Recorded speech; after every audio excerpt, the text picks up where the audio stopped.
So good day, everyone who is on the channel right now. Hey, Dwayne, thanks for joining me. You're welcome, Holly. How are you today? I'm doing pretty good, actually. Yeah, That's good. I Good to hear. yeah. How about yourself? I'm doing okay. Watching a nice little winter wonderland happening here again right now. It's snowing out there. It's not stuff that's going to stick around, but I'm telling you, it's crazy. Everything, it's like a lot. Good thing it's no So wind.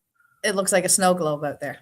It looks like a snow globe out there. Exactly. Big fat flakes, thick, loads of them. So, what'd you do this weekend? Anything?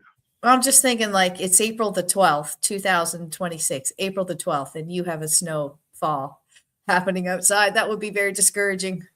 Yeah. Well, you know what? The last snow we usually get is usually around May 24th weekend. So imagine that. I Imagine mean, that. well, think about it. When you grew up, May 24th weekends, they were always known for camping and people be out in tents and if you slop snow and dirt and rain and always bad weather. Oh, we got Bruce coming in there. Hey, Bruce. Hey, Barry. Happy Sunday. Hey, everybody. Hey, Bruce. Hey, Barry. We were just talking about our day. Like right now, Dwayne was just saying that it's snowing outside where he is right now. And that's kind of heartbreaking when it comes to a gardener like myself, when you're starting to see the ground, thawing out and you're like, oh yeah, I can't wait to see that flower come up or that bush or whatever it is. That's just my perspective of it. And to be looking out my window right now and seeing snow, no, I would be, I'd be fairly upset at this point. Like, go That's away, winter. it's not going to stick around. It's just going to melt. It's just snowing, big fat flakes. Lightly Yeah, falling. Yeah, it still just means that it's cold enough to snow in your area. You know what I mean? oh, absolutely. Yeah, Yeah. It's not so much if yep. it stays, it's the fact that it's happening to begin with. It's like, go away. We usually do get better weather this time of the year, especially in the last 5 or 10 years, because Yeah. I'm a contractor. So I've been able to start roof projects, which you can't do here until the weather improves. But for the last few years, I've been able to start roof projects and siding and things like that that are weather dependent in April. Nothing yet this year. Not you couldn't do that here yet. Maybe May, hopefully. No. Yeah, Yeah. yeah. Yeah, here in Dwayne is living in Newfoundland, Canada, whereas I am in Ontario, Canada. Barry says it's currently 82 degrees and sunny there. That's Fahrenheit. Yeah. That's pretty nice, actually. I would like to have a day like that, Barry. We were supposed to have a lot brighter and nicer of a weekend. Like yesterday, I was able to at least get out and do like a small area of my yard, raking leaves and getting rid of all the twigs from the fall and winter blues and whatnot. But I'm looking forward to being able to clean up my yard a little bit more over the next few weeks. Hello, Angela. I see Angela just came in, Mrs. Adventure herself. I Hi, hope Angela. I hope you're all great. So I hope everybody is good out there. I know I'm good. Dwayne, you good? Yeah, I'm good. I'm a bit So tired. Muffin. Why don't you tell people why you're tired? Because all we did so far this weekend was party. It started really like Friday at about 4 o'clock, and then that lasted into starting again yesterday until like 3 o'clock in the morning. And then yesterday we started had to go to a second party, and we started around 12 o'clock in the day. I didn't get home till about 12:31 last night. So just I'm not hungover or anything like that. I just kind of dragged out. Too much laughing. My cheeks are sore. Well, I mean, that's always a good sign of a good weekend when your cheeks are sore from laughing so much. Yes, bit tired. But other than that, we're all good. Angela, I know Troy is busy. You know what, Angela? I think Troy is just the kindest man. Honest to God, he's out there helping everyone. Like props out for Troy at Adventure America for sure. So thank you so much, Angela, for coming in. I know you like your trivia, so I'm happy that you came in. What's Troy at right now? Is He's he on? helping out. He's helping out another YouTuber on their page Oh, today. okay. Right on. Good for him. Yeah. Yeah. For those of you who were tuning in, Troy is busy today. He was otherwise occupied from coming on today, but we still have Dwayne and we still have myself, which is great. And I'm happy that all of you are here as well. However, we had to kind of switch it up today. We will definitely be doing the karaoke, Dwayne Yoki. Come up with some catchphrases for it. Nothing's sticking to me yet that rolls off my tongue, but I'll come up with something good. I promise. of how to combine Dwayne and Troy into some musical genius someday. We're kind of hoping for next week on that, but if Dwayne is on call, that'll make things a little problematic if he gets called out. So stay tuned. I will definitely get Dwayne and Troy on the hot seats here and do the Troy/Dwayne Yoki. But yeah, I guess we could call it Kearney Yoki. I like that. I like that, Barry Barry. That kind of rolls off the tongue, but I didn't want to be pretentious in naming. People's like, I'm going to name everyone after me. It's all about me. That's pretty good, though. It is actually. Yeah, that is good. Yeah, karaoke. You know what? I kind of like that because I could make it like a theme. It doesn't matter who comes in and gets on the hot seat. It's karaoke, and be prepared. Yeah. Yeah, yeah. Thank you for that, Barry Barry. You're a genius. You are a genius. I see we've still got some people coming in out here. Hey guys, if you haven't already, just please hit like on the old page here, and we'll see if we can get the algorithm to start feeding me. Like Feed me. and subscribe, please. Yeah, like and subscribe indeed. I was going to put a banner up there, but I find that it cuts into the questions a little too much, in my opinion. Ooh, I've got us on the big screen here. I don't like seeing myself on the big screen. I don't like it. Messed up my camera, guys. My apologies. Can't quite see. There we go. Now we got it. I lost myself, but now I'm found. I was lost, but now I'm found. And I hope nobody is just tuning in. I know Dwayne hates it when I sing. Legit. It's another afternoon of this. Wow. Wasn't prepared for it. Not prepared for that. You don't mean that. You don't mean that. Not deep down. Not deep down, but at the surface, he means it, everybody. He means it. Definitely. Yes. But you know what, though? That's the only place it reaches with me, just at the surface, because I have thick skin, and I shall continue to persevere. We all know. Absolutely. Yes, we do. There's no change in you. There's not really. No, I am who I am. Mm-hmm. I've always looked at it this way, like I've been told before we kick in. Sorry, guys, we're just chit-chatting here. I was told, so most of y'all know anyways, my full-time job is with the CAF, right? With the military. And I was told that when I was reaching a certain rank, the first time I was transitioning from like a really, you're the boss rank, I was told that I had to change, that I couldn't converse with the troops anymore and I should separate myself from them and blah, blah, blah, because you're a boss now. And my reaction to them, and I'm reacting to Dwayne already knows. He learned years ago. I am who I am. Just don't try to change me because I'm not a bad person. So, like, respectfully, go pound sand. And that's what I did with them. I don't think that anybody should have to change who they are because they're being promoted or given something. I think that the reason that they got it to begin with was because of who they are, right? And if they're advancing through or getting this or getting that or otherwise, whether it's good or bad, it's because of who you are. If you're getting something good and someone tells you to change to get that good thing, don't do that. Because you got it because you were doing good. And if you get something bad because you did something bad, take your freaking lumps. That's the way I learn. That's the way I live.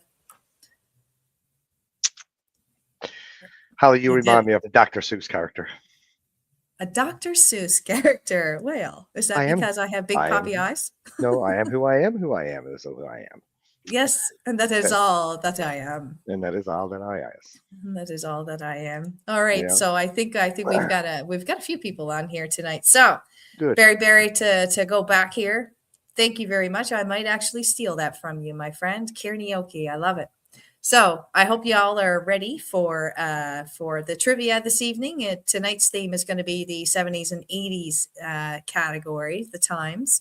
Everything is based on the 70s and 80s all throughout the board. We're going to cover TV, music, and inventions tonight. So good day. Good day, everyone, and welcome back to Kearney's Lounge. Tonight, we're throwing it back to the 70s and 80s, and we've got 3 rounds lined up for you.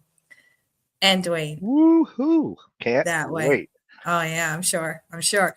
So TV shows is going to be the first one. Dwayne seems to be really good. Actually, all of you all seem to be super good at the music category. So tonight, I hope I made some very hard questions category in music, which is from the 70s and 80s as well. Seriously, don't get too confident because you might not know some of these things. I won't be too confident. I haven't caught you guys on much yet.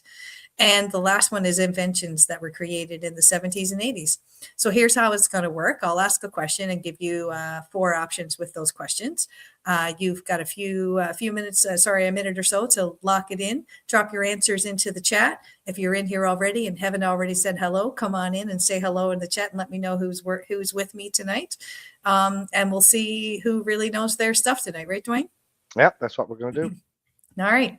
Bring it All on. right. Well, okay, well, let's get into it. So I'll put the first question to everybody here, which is this. On Cheers, what is the name of Fraser Crane's son? Is it David, Frederick, Daniel, or Michael? I'm going to go with B, Frederick. Frederick. That's going to be my answer, Frederick. Yeah. Okay. Let's see what everybody else says here. So were you a big watcher of Cheers? I have seen it. I watched Cheers a lot, yeah, and I watched Fraser. Not a lot, but yeah, I've seen it. I've seen these two shows. Cheers was on for, my God, how many seasons was that? A long time. They were on television. And Yeah. so, yeah. Norm! Yeah, that's exactly what was just going through my head. It's like, Norm, when he would walk in. I always found Clayton, or was that his name? Clayton? Or Cliff, sorry, Cliff, that's his name. I always found him so weird and funny. He was like really funny, you know? Mm-hmm. Yeah, he's like the George Costanza of Cheers. Sometimes you want to go where everybody knows your name. Bum, bum, bum, bum. And they're always glad you came. Bum, bum, bum, bum. You want to go where the people go. Trouble here is all the same. You want to go where everybody knows your name. Do-do-do-do-do. Do-do-do-do-do-do. I love that you just took on the instrumentals there. That's great. I can't sing, and I didn't know the words.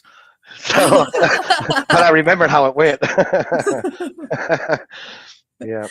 Yeah, maybe that should be a karaoke some night to see if the people know the instruments. Bruce is coming in with a C, Daniel. Yeah, I see that. Yeah. Oh, there's another answer coming in. Angela is not quite sure. She's not sure. She's going with D. She's gonna guess with D. Very nice. Michael. I said B, right? Frederick. Yes. Yeah, you did. Yeah. And we've got Daniel and we have Michael. All right. Is there anybody else that wants to stab in the dark on Cheers? What is the name of Fraser Crane's son? Barry has an answer. Yeah. Yeah. He wanted us to sing the song though. Yeah. Maybe we drove him away. Maybe my singing. Yeah. It can't be you. It has to be me, right? Well, I thought I did the instrumental pretty good. Yeah, I thought so too. Like I thought that we, we were at a practice and we didn't really rehearse, but I mean, impromptu. I thought that was half decent. Half decent. Yeah. I would categorize it as like a 4.5 out of 10. Oh, Barry's going with me. He's going with B. Oh, he's going to copy you, Dwayne, which means you are the brainiac of the day, according to Barry. All right. Good luck with that.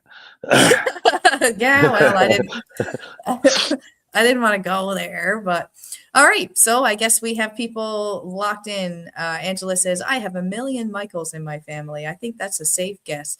Yeah, Michael is a pretty prominent name throughout most households, I imagine. But the correct answer, everyone, is Dwayne and Barry. Congratulations. You got that correct. The answer is B. It's Frederick. So Fraser's son become more prominent later in Fraser, showing a more personal side of his character beyond the bar. That was, I don't know. I'm going to ask the forum here. I think I asked you once before this question, but like, which show did you like more, guys? Did you like the show Cheers more, or did you like the show Fraser? I wonder if I can put a poll out there. No, I I cannot. think I think I would go with Fraser, but only by a little bit of a margin. Fraser and Niles and their paranoia and how they always tried to act like big shots, and well, they were big shots, but they always had tried to get in these fancy places and ended up fooling everything up and being embarrassed and all that. Yeah, a lot of hijinks had to go. Hmm. That's what I think. Let's But find not out. Cheers was really funny too, really funny. But you had so many diverse characters all centered around the bar, you know? Yeah. Yeah, everyone with their own little something, something that was weird to them. So it's a good show. Both were equally good. It's a Yeah. tough choice. I think, yeah, I guess. They were completely different in their own categories, really. I mean, it was all about, the pretentious socialite Frasier in the show Frasier. Do you know? Whereas Do you know what city Fraser lived in the show Fraser? Do you remember? Manhattan? I don't know. No, no. I think it was Seattle. I think yeah, I think you're I right think as he well. moved to Seattle, and that's where he's brother to, or something like that. When he left Cheers, moved to Seattle. I think it was Seattle anyway. Very nice. Well, you guys, why aren't you doing what I'm asking you to do? There we go. All right. Well, congratulations to you and Barry Barry, anyways, for getting that one right. Yeah, excellent. All right. Well, let's go on to the next question. Angela, I know 100% that you know this answer. I know it because you covered this question in one of your evenings. I think it was like 2 weeks ago when you were doing TV, and it stumped me. So, on Dallas, who shot J.R. Ewing? Was it Sue Ellen, Cliff Barnes, Kristen Shepard, or Bobby Ewing? I think I'm pretty sure it was A. Sue Ellen, his wife. That's what I'm going to Okay. go with. Yeah, I think All so. right. But wasn't that a big thing? Who shot Jr. In that time? You ever see those T-shirts? Who shot Jr. or I shot Yes. Jr. You know what I Yeah. mean? Like It was a ev- huge friggin' it was wave. when he got shot. It was a big thing, big thing. Oh, Everybody yeah. was tuning in next year to see who Find out who shot shot Jr. JR. Because everyone hated him. Everybody. He was the bad guy. Bad guys, right? Larry. What was his name? Larry Hagman or something? Is that it? Yeah, Larry Hagman. I Yeah. think so. Bruce is going with C. Angela's going with A. That's what I said. So I think that's a really good chance. I might have a streak of two. And Barry is also going with C, which is Kristen Shepard. Kristen Shepard. Well, everybody, the final answer is C. Kristen Is it really? Shepard. Yep. Oh, God. And Angela got it wrong. Yep. She did. I thought you would get it right. This became one of the biggest cliffhangers in TV history, with millions tuning in to find out who did it. Exactly like you just said, Dwayne. Everybody worldwide was waiting until the next season to find out who shot JR. And you know what? It's so popular that we can still say it to this day and people will know what you're referencing. Who is Kristen Shepard on the show? Because I know who Sue Ellen was, I know who Cliff is, and I know who Bobby was. But who's Kristen Shepard anyway? Who is she? I don't know. Let's find out. I'm sure one of you sleuths have already. She said, laugh out loud. I don't have my cards. Yeah, she's got this big set of cards that she reads off trivia on Monday evenings. It's pretty fun. Kristen Shepard, CRISTINEPARD. Let's see. Oh, yeah. Okay, so, well, I'm just saying, I recognize her. Kristen Shepard is a fictional character of the American TV series Dallas, played by Mary Crosby and briefly by Colleen Tramp. Oh, okay. They must have had two characters. I'll have to Google that later. Who shot JR? I don't even know if you can see her, but you can't. You can't. Not really, no. No, not. Oh, yeah. Well, still up. Anyway, let's move on.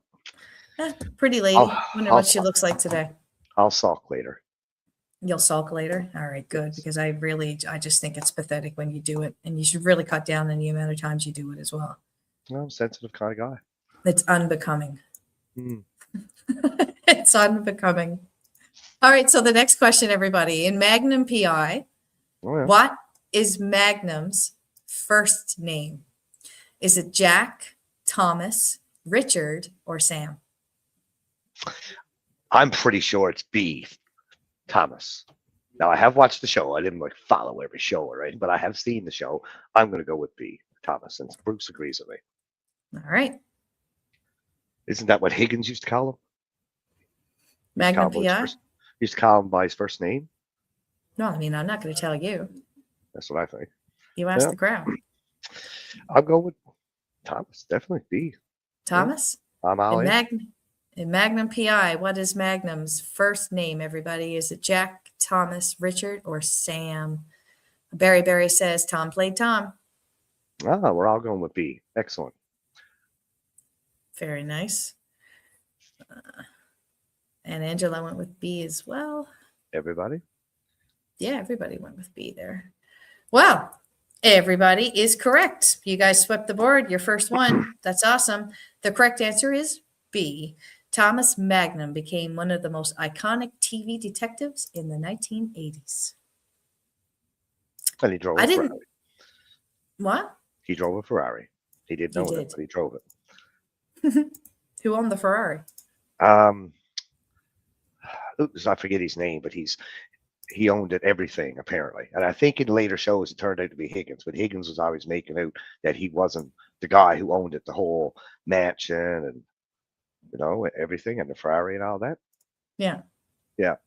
Yes, he did wear a Detroit Tigers hat. I remember that. I didn't watch too much. That's actually a detail. Yeah. See, we should get into those kind of things next time. It's like, what did he typically wear? What was his signature blah, right? It's like in I think he lived in Hawaii too. I think that's where the show was done, was in Hawaii. I didn't tune too much into that particular show growing up. Wasn't my thing. I was more into jamming the holograms at that point in time in my life. Yeah, I guess so. Jim and the holograms. Yeah, that's a while ago. They had their own cartoons and everything. Yep. And dolls. Yeah. I still to this day want a pair of Jam and a Hologram earrings. So if anybody out there knows where I can get a really nice set of Jam and a Hologram earrings, I would be ever so grateful. I used to love Jam and a Hologram. She says, Angela, see? Jam and the Holograms, and then there was He-Man and She-Ra, which I think was He-Man's sister. Sounds right. Those were my three go-tos. I remember He-Man. I don't remember She-Ra. No, She-Ra? She was wicked. She could look at her up. She pretty much had most of the same kind of like background powers as what He-Man did. I think she's his sister. Yeah. Anyways, guys, next show.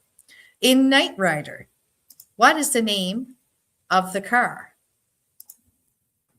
Is it Car, Kit, Kit C? Or sorry, I don't know why that.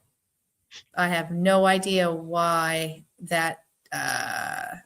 Car, Kit, Cord, or Kit. Cord or Kit. Yeah. Sorry, that copy paste didn't really work out that well. I gotta go with B, Kit. I remember that show. It's definitely Kit. And then there was an evil version made, and I think his name was Car. He was the bad car. And they had to fight the two cars.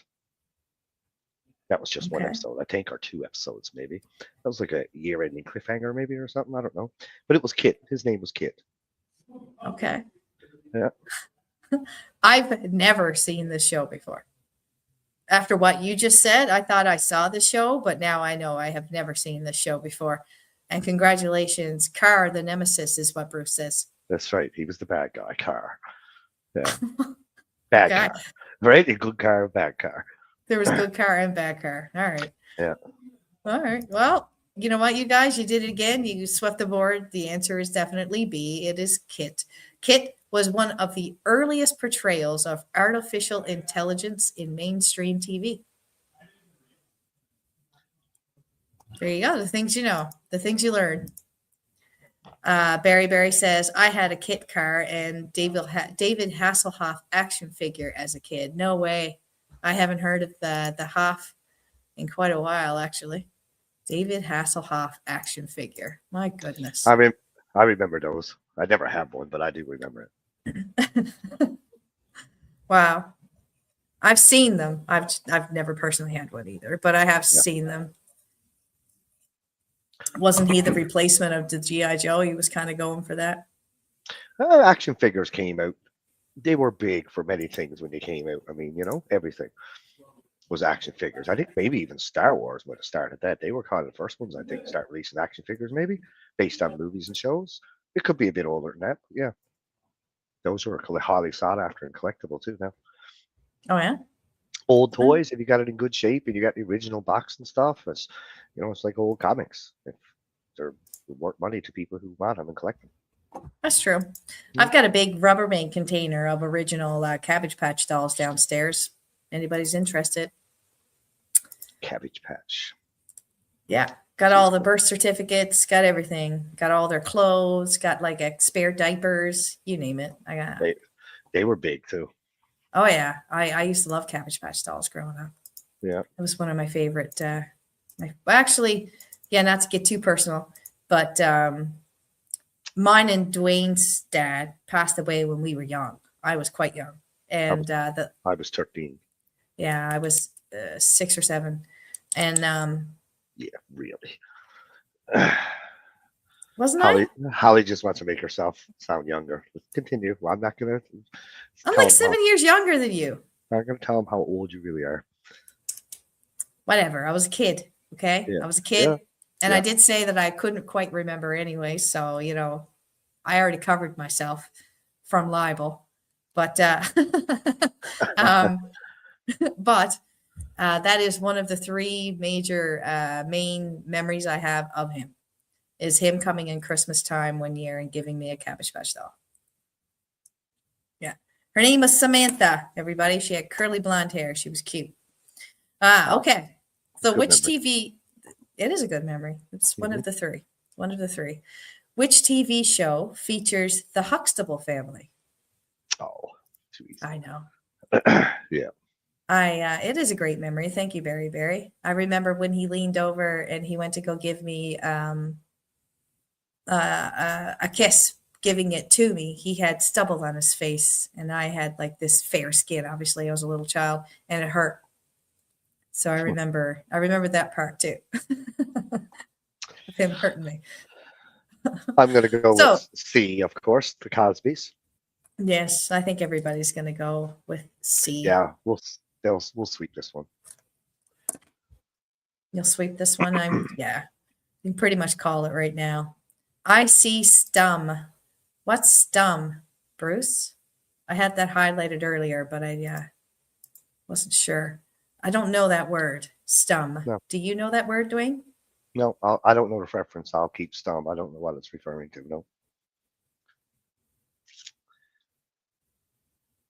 I'm looking back at the questions. I'm like, I don't know. Okay, we'll move on. Yeah. Tell us what stum means there, Bruce. And Bruce, you haven't answered. Yes, you have. He's answered. Barry, Bruce, Mrs. Adventure, Dwayne, yourself. Absolutely, you are all correct. Which TV show features the question for those who just tuned in? Which TV show features the Huxtable family? Was it the Family Ties? Was it Good Times, The Cosby Show, or Different Strokes? And everybody here has come back. And thanks, Bruce. I'm glad that you'll stay quiet about my age. I appreciate that. Which TV? And the correct answer is, everybody, The Cosby Show. So you did sweep the board. You're absolutely correct on that, Dwayne. It's The Cosby Show. It changed how families were portrayed on television in the 1980s. It was changed everything. And then, Al Bundy started coming out and all those different type of family shows afterwards. It was The Cosby Show that kind of opened the door to that kind of type of TV Cosby's, show. yeah, it was a typical television family show, very family orientated, and nothing bad happened. Now, the Al Bundy, like that was filled with strippers and drugs and alcohol and sex and everything. Like it was completely the opposite, right? But It was. there was that trend of things like even cartoons got worse, like Simpsons and Futurama and Family Guy and these kind of cartoons coming out too. Everything got a little bit more dirty, not Ren and Stimpy.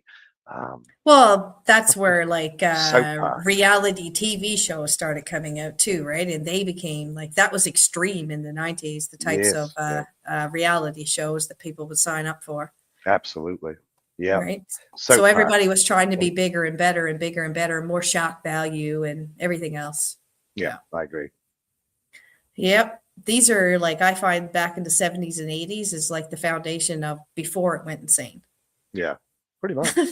Right? Before it went crazy, before everybody got into everybody's business. And now it's social media. Right? Now it's social media. Angela says more adult comedy instead of wholesome stuff. Yeah, you're right. I It agree. was. Okay. So next question then. In the Jetsons, what is the name of the robot maid? Is it Betty, Rosie, Alice, or Vera? Hmm. Angela has come in and said Rosie. That's what I thought first. What do you think But now? I don't know the answer. So I'm just going to go with B for sure. Rosie. Gonna go Yeah. Rosie. Betty sounds like a good name for a robot. Alice, too. I don't think it's Vera. Bruce is going with Betty. Bruce is going with Betty. So now we got a split room. I'll stick with Rosie. You're That gonna was stick my with Rosie. That's my first inclination.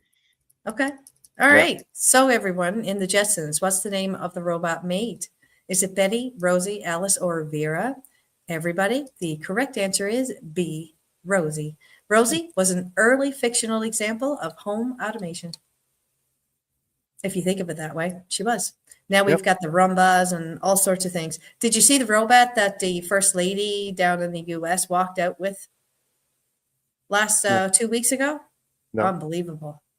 Like the technology, it was like a real person's, the AI that it uses and whatnot. Wow.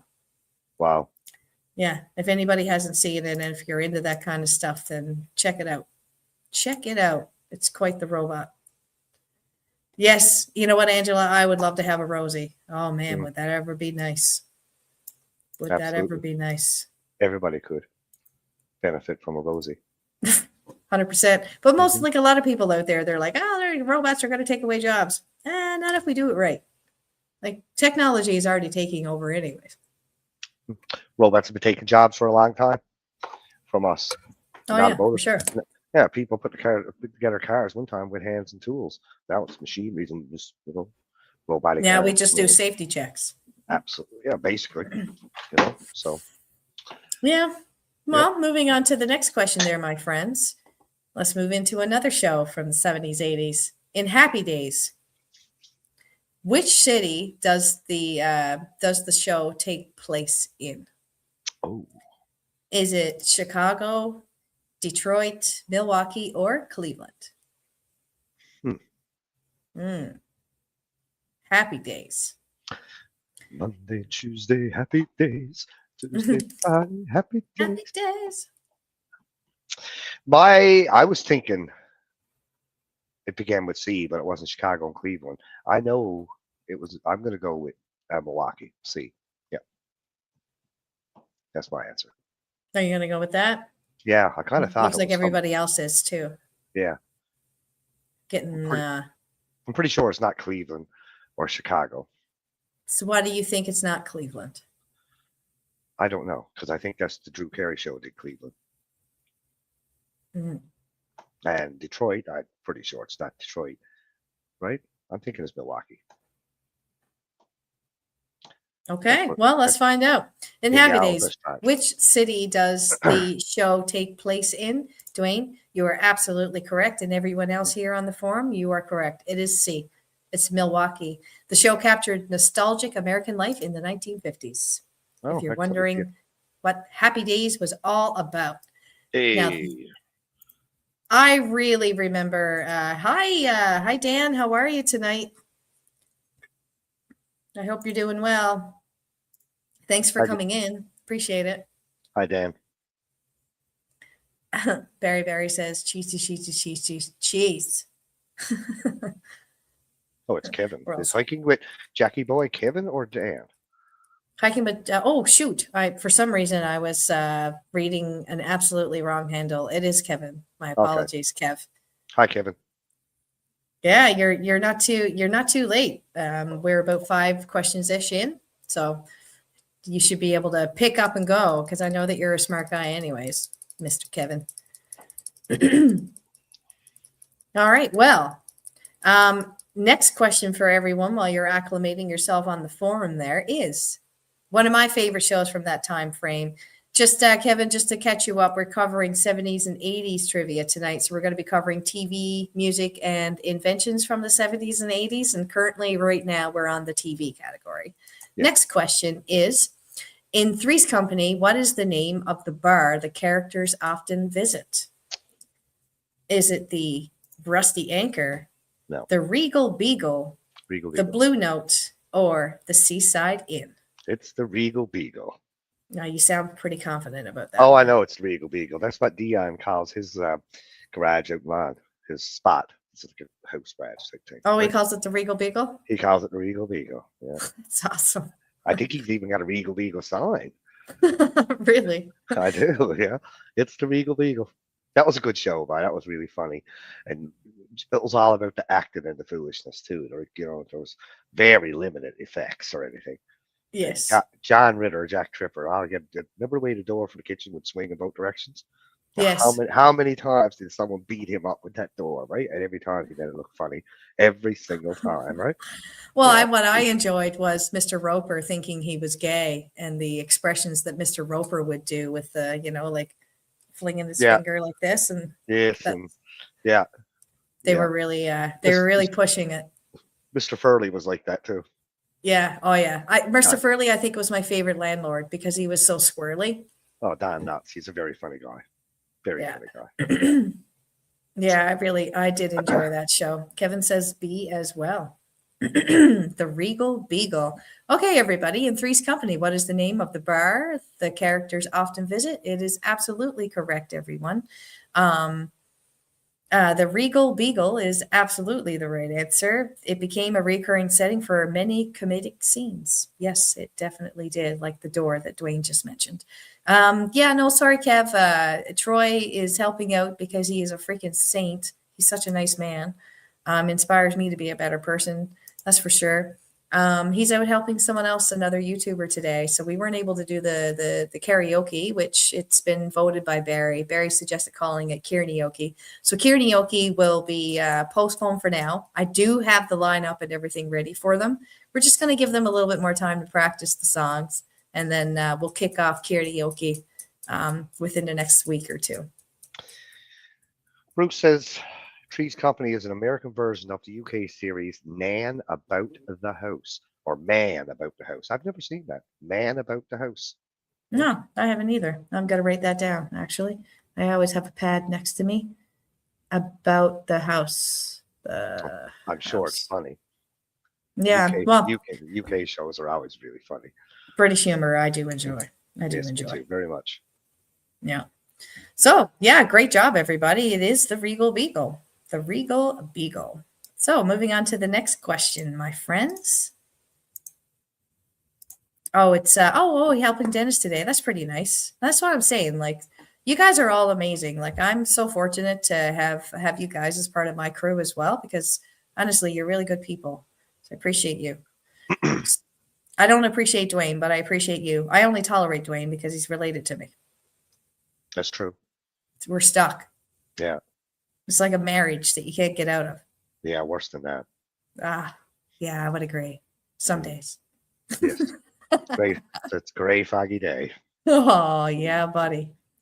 Is it ever? I feel like I'm in the fog line every day. Which TV? Okay. I hope you like this one, guys. Which TV family lives on 1313 Mockingbird Lane? I don't know that one. I'll have to guess that one. Pretty sure it's not the Addams. Yeah, go ahead. Sorry. Okay. No, you read it out. Go ahead. Well, the choices are the Addams Family, A, B, the Munsters, C, the Bradys, and D, the Jeffersons. Angela and Barry, they've come in through with the Munsters. 1313 Mockingbird Lane. Yeah, I'm going to join the forum there and go with B because I don't really know, so I'll guess. You going to go with that? Yeah. Well, 1313 makes sense. Two unlucky numbers, and you know what that family is about, the Munsters, right? Yeah. You ever watch the Monsters? Oh, yeah, of course. Yeah, I I think think I've seen more reruns ish of it, but yeah, I've seen it. well, you would. They're not making them anymore. They're all reruns now. Yeah. So yeah. Herman wasn't he was like Frankenstein? Was that his name? Herman? Yeah. Herman Munster. Herman Munster? Yeah, it was funny. It was a good I, show. He was really funny. I was more into the Adams family than I was the Munsters. Like, I think the Munsters came before the Adams family, if I'm correct. I'm not sure about that because there's so many different versions of the Adams family out. Whereas the Monsters go back a long time. I think that 50s or 60s for the Yeah, yeah, Monsters. it's an old. Oh, yeah, maybe Yeah. you're right. And I don't Maybe know you're when right. the Adams family started or where it come from, right? That's true. Yeah, it was a television show before it was a movie. I know that. Well, everybody, everyone here in this forum is correct today. It is the Munsters. The correct answer is B. The address became an iconic TV. The address became iconic in TV culture. 1313 Mockingbird Lane. Yeah, I prefer Adam's Family, and Angela agrees here. She said she prefers Adam's Family as well. 64 to 66 is what Barry says. Before That's my time. all replays. Yeah, he's talking about the year the Monsters come out. I knew Yeah. it was old. I knew it was very old. Hmm. Yep. There you go. So maybe they were replays in the 70s, 80s. Maybe. Probably. The Adams family, the original Adams family, I think was black and white too. I can Yeah, I remember. think so. I think he died. I forget his name, but I think the guy that played the original, what's the Adams father name? I forget his name. The father. Sherman? No, it's not Sherman. Anyway, he died just recently. I think last couple of weeks or a month or something. The Oh, guy that let's see played the there. original father of the Adams family, right? Oh, Gomez. yeah. Gomez. That's his Yeah, name. Miss Gomez. Yeah. Sorry, Gomez. I was in the Munsters there. Still in Munster brain. Oh, Tish. Reruns. Tish, he'd say. He'd start kissing his wife. Remember, had the arms off Cara on? mia. Yeah, Mi amore. out in public and everything, everywhere. Oh, yeah. Yeah. Yes. Oh, usually over the most ridiculous, sadistic things as well. Oh, spending money. Yeah, spending money, but also like, hammers and torture and whatnot. Oh yeah. Oh, Barry says they were both the same time, just much earlier Okay. than the 70s and 80s. We all got the reruns, everybody. So the next question, we'll see if we can get you guys on that one. The catchphrase, dynamite, comes from which show? Was it Sanford and Son, Good Times, Different Strokes, or All in the Family? I'm thinking it's either A or B. And I can't remember who did it, which one it is, but it's definitely either A or B. It's not Different Strokes, because what you talking about, fool, something like that. That's what Gary Cooper used to say. And All in the Family is Archie Bunker. And this was oh God, it's either A or B. Let's see. Barry's going with B. Bruce. Angela went with B as well. Yeah. So got half of the guys in here. Kevin just said B. Yeah, I'm going to go with B too. You're going to go with B as well? It's definitely I'll go with B. I'll go with the group. And Bruce says it's B. Yeah, it's like a clean sweep. Everyone thinks it's B. Well, guess what, everyone? You are all correct. It is B. Well, another sweep. It's the show. Yeah, and that's what Barry meant with JJ. JJ's catchphrase became a huge pop culture moment. Dynamite! I hope I got that right. That's how I hear it in my head anyways. Dynamite! Temporary layoff is what Barry says. What you talk about, Willis? That's right. What you talking about, Willis? Yeah. Little cutie. I think he's still around, though. Yes, I'm sure he is. Gary Cooper, isn't that his name? I can't recall. I'm terrible with names of things, unfortunately. But here's the next question, everyone. Definitely 70s, 80s again. In the Mary Tyler Moore Show, what newspaper does she work for? Is it the Chicago Sun, Minneapolis Tribune, the Daily News, or the Star Ledger? Oh, Gary Coleman passed away, is what Barry said. I never watched that show, Mary Tyler Moore Show. I've seen bits and pieces of it. I haven't binge watched any of them.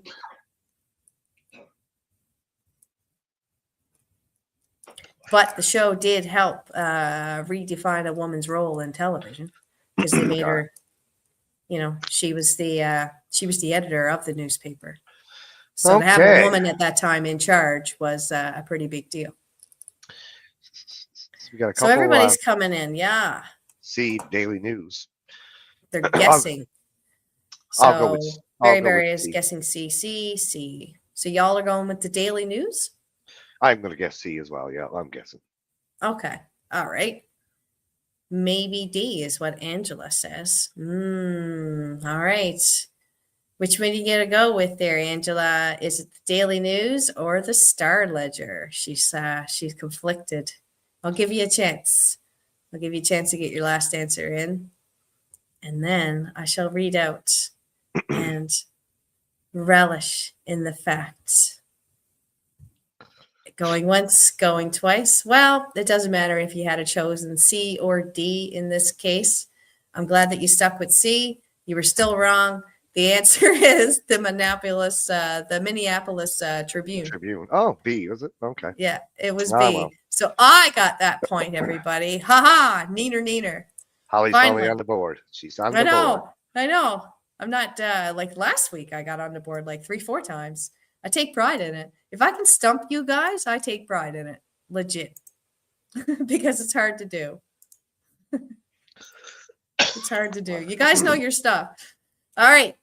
Let's go to Gilligan's Island, shall we? Oh, wow. Okay. Gilligan's Island. What is the name of the island? Ah, I'm hoping to get a point here. Is it Coral Island, Coconut Island, it was never named, or Palm Key? Skipper fair and true. And then one day, something I'm trying to think of. I don't think it's ever named. I'm going to go with C. It's never named. I'm Okay. sure it's just a deserted island or something, or she said something about it in the song, but I don't know the words. So I'm going to go with C. It's never ever named. A 3-hour tour. A 3-hour tour. That's it. Yeah, that part. I remember that. Yeah. A movie star and his wife. Oh yeah, Oh, yeah. sorry. A movie star. Professor and And Gilligan. Gilligan, oh, at Gilligan's Island. So technically, Barry Barry is probably right there. It would be Gilligan's Island, but that's not an option, of course. So It is not. I'm going to stick with C. It's never named. It was never named. Yep. All right, we've got Barry Barry, we have Angela, we have Bruce. What about you, Kevin? What do you think? What do you think? On Gilligan's Island, what is the name of the island? Is it Coral Island, Coconut Island? It is never named, or Palm Key. So you have your chance there, Kev. I'm going to read out the answer though and lock it in with the final answers that I've had here. The final answer is the correct one is C. You all got that one correct. Cha-ching. Yeah, it was never named. This added to the show's quirky charm, of course. Nothing was ever named there. That's a show we used to watch like weekly. They would have been reruns in our Yeah. time. Yeah. Yeah. Right. I don't think they were ever new. That was No. pretty fun. It was a pretty funny show. That was, foolishness. The skipper and Gilligan were the two foolish ones, really. Yeah, Gilligan was the idiot, the potsy. Yeah. And then you had the millionaires, and then the two girls, the movie star and the other lady, I forget her name, and the professor. He was smart. Ginger was the movie star, I think. Yes, but they were trying to get the girl in plaid. I know who you're talking about. Marion, to hook up with the professor. Oh, probably. There was always that tension between the two of them. Mm. Yeah, Mary Ann. That's right. It's not Marion. Mary Ann. It's Mary Ann. Yeah. Yeah. All right. Are you ready for a little bit about who's the boss? Tony Danza. Tony Danza. Hold me closer, Tony Danza. All right. I had to. Who's the boss? Who's the boss? All right. So here is your question, everybody. In Who's the Boss? Who is the boss? Is it Tony, Angela, Mona, or Jonathan? B, Angela. She owns the house. She owns everything. And he was the maid. That was the thing around the show. And he brings, Jonathan was his kid, and Mona was Angela's mother, Mm-hmm. right? She was like the cougar, and it wasn't Tony. He was never the boss because that's the way the show was designed around. It's not the guy working and the wife home. It's the other way around. She had him hired as a maid, Yes. which was Yeah. different for the time that the show come out. It's that doesn't matter now because everyone, there's no bosses. But yeah, Angela, she was the boss. Well, Angela also agrees, and Bruce agrees with you, and Barry, y'all say the same thing. Just want to make sure I'm capturing everyone's points here because y'all swept the board. I had nothing on that one. I didn't get a point at all. It is absolutely B. It's Angela. The title plays on expectations versus reality. That's what they went with. Expectations. Who's the boss? That's right. It's not a way of saying it. Yeah. Yeah. Yeah, it was an okay show. I enjoyed it. I remember the pilot where he was applying for the job. I think he had a black eye in the pilot, if I no remember. idea. No idea. I just know he drove a crappy old van and he went up this rich neighborhood in it with his daughter. Yeah. Yeah. Yeah. Okay. Yeah. Well, let's move on. Let's see if you guys can get this one. Which show features the character Balky Bartokomous? I may be pronouncing that wrong. Bartokomous. Yeah, Bartokomous. Oh, geez, everybody perfect. They know. Is it Family Matters, Perfect Strangers, The Night Court, or Taxi? Well, I'm gonna have to go with B as well because Family Matters. I know the show. I know the show in Night Court, and I know Taxi. Tony Danza was in that one too, actually. But I have Hold me closer, Tony Danza. I have no idea what Perfect Strangers are, so I'll go with Perfect Strangers B. Same as Barry, and Angela. The answers come in quick too, so maybe they know. Yeah, they were like boom, boom. Yeah. Barry says Bulky Bartokomous 10 times real fast. I can't even say it once slow. You try it, Dwayne. No, that's okay. Yeah, you're good. You're all topped up. Balky Bartokomous. That's what I would say. That can't be right. Bartokomous. Balky Bartokomous. How's that? Bulky Bartokomous. Balky Bartokomous. Balky Bartokomous. Barky Balky Bartokomous. Barky Bartokomous. Barky Bartokomous. Yeah. That's not an easy one. No. Appreciate it. Okay, so I was you have a beautiful cat, Dwayne. Oh, where's your kitty cat? She just jumped up behind my back. Oh, there we go. Hello. She is pretty. What's her name again? Luna. Ah, yes, Luna. I call her Nuisanitis. That's funny. Nuisanitis. She's a nuisance. So she's only on the back of a little office chair. It's about a foot wide, maybe, or whatever, or something like that. But it's only narrow, and she just climbs it up over the side. She stays. No, it's moving. She'll stay there all day because when I work from home, when I am home and do my work from here, that's where she's too. Oh, that's right sweet. And she must love you. Oh, she thinks I'm her mom and her dad, and then every night she sleeps next to me. And we have 3 cats. This is the youngest one, but yeah, she's just constantly stuck on you. Yeah. That's a good thing. I love that. Yeah. It is, it is what it is. Yeah, it is what it is. So, which show features the character Bulky Bartokomous? I think I did all right there. Was it Family Matters, Perfect Strangers, Night Court, or Taxi? Y'all are correct. It's Perfect Strangers. Bulky's personality made the show stand out. I've never personally watched. I think I've watched the show, but it doesn't resonate with me what they're talking about there. I've never heard of it before.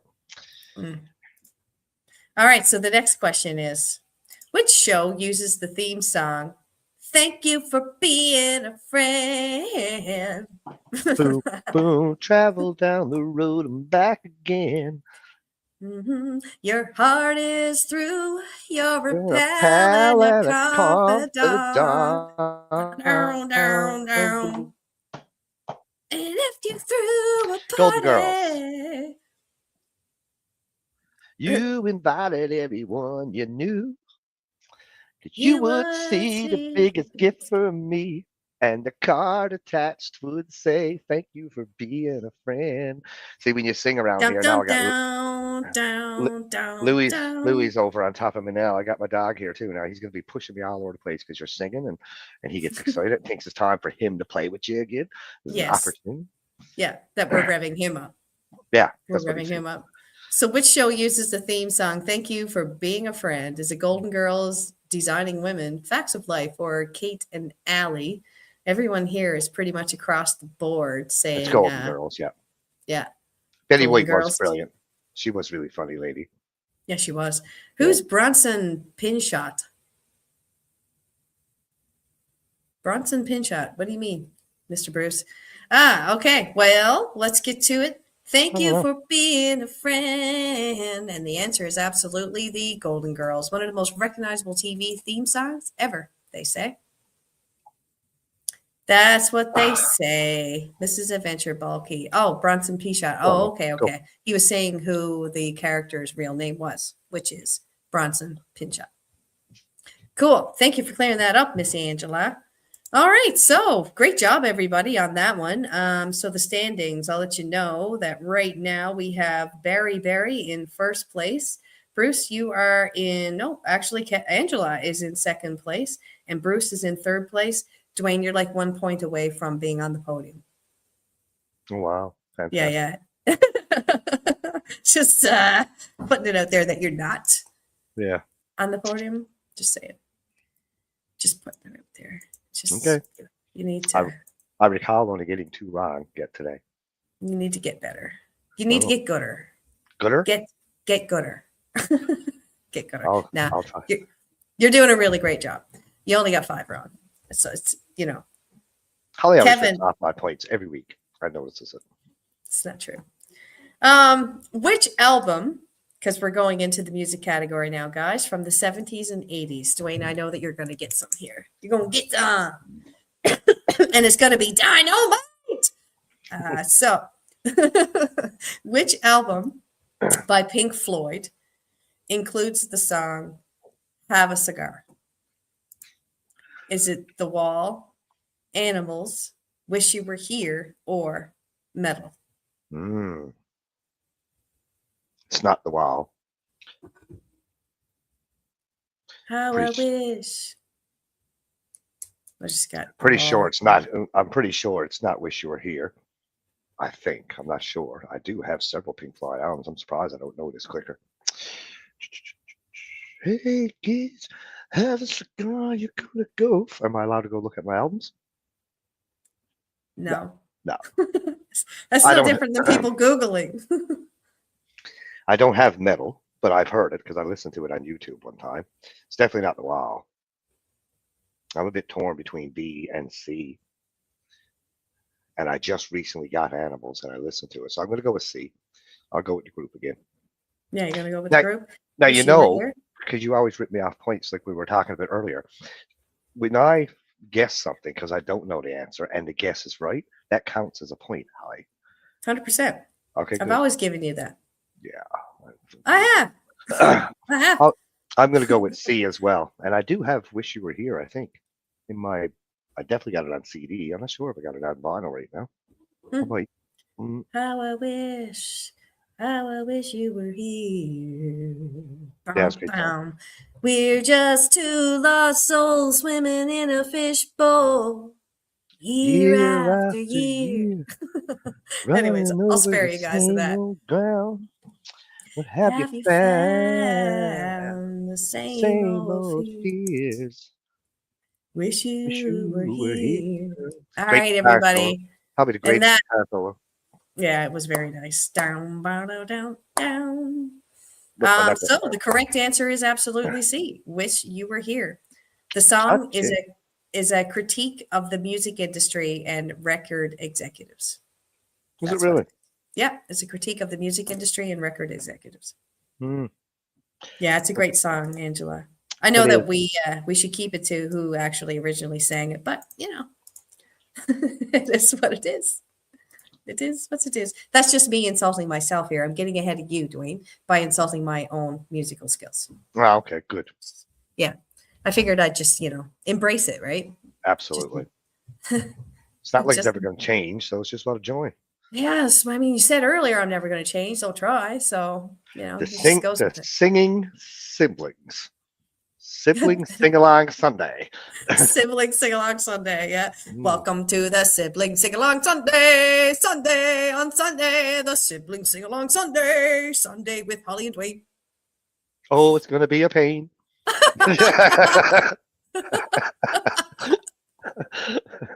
Yeah. All right. Moving on to the next one.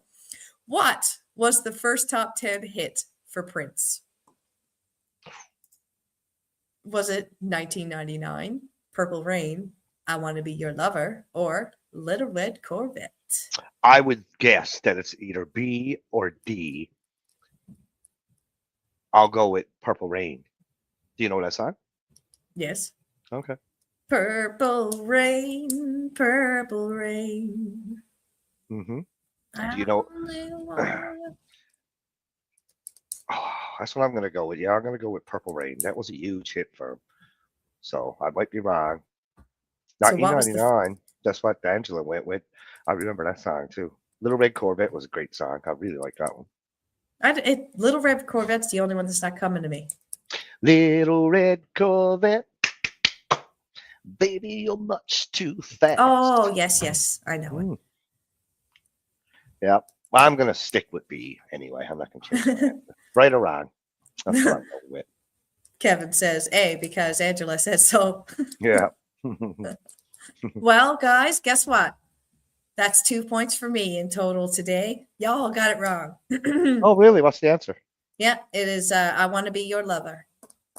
Wow, I didn't even. I just only the 3 songs there. That's the only one I don't really know. Oh, hey, Lugnut. I hope you're having a great day.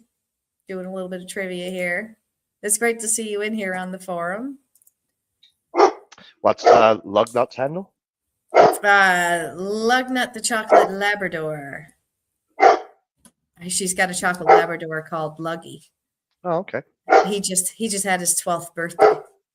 Louis, please. Can you hear my dog bark? I can. Yeah. Yeah, Lugnut just had his 12th birthday, Dwayne. She's got a couple of videos out there of Luggy celebrating. So we all love chocolate labs here, right? Like obviously. We Absolutely. all love I love labs anyways. We love all animals. Dwayne tolerates them. When Doves Cry, Angela, is a really nice song as well. I forgot about that one. It's a really good song. Yeah, it is. It's a very lovely song. So the question was, what was the first top 10 hit for Prince? I don't think it's even showing on the screen here anymore. Yeah. Yes, you said the answer was C, right? Yes. And I which want to means be your lover. we all got it wrong. Yes, you did. That's right. I just wanted to rejoice in the fact that I actually got a point again. It's very rare for me. Very, very rare. Okay, next question, my friends. Which band released the album Rio in 1982? Her name is Miss Rio and she's dancing in the sand. I'm going to go with B, Duran Duran. It sounds like them. It's definitely not Culture Club. That's Boy George. And Aha, it doesn't sound like them. Tears for Fears. Oh, they have some really good songs too, though. Shout was a really good song by Tears for Fears. Remember that song? Mm-hmm. Shout, shout, shout. Let it all out. Let it all out. These are the things I can do without. So come on. It's yeah, I'm gonna stick with B, Duran Duran. I'm pretty sure that's proper. That's right. Correct. That's proper. We'll Well, see. all of you are proper. Kevin says B as well. And Angela says she still loves Duran Duran. And guess what, you guys? You swept the board. You took the point away from me. You all got it correct. It is Duran Duran. Aha, backwards. Did you know this, Dwayne? Aha! I do now. It's an aha moment. Yeah. God, imagine that. You know what, Barry? I say to people at work all the time. I say it all the time when they look at me and they're like, "Oh, wow!" And I was like, "Yeah, spell that backwards." Or so sorry, say that backwards. And they always have to like stop and think for a second. They're like, "Oh yeah, wow, spelled backwards is wow." Yeah. Oh wow. Yeah, Wow. aha, spelled backwards is aha, Aha. and it is Imagine that. a it is an aha moment. Mm-hmm. Eureka! Wow.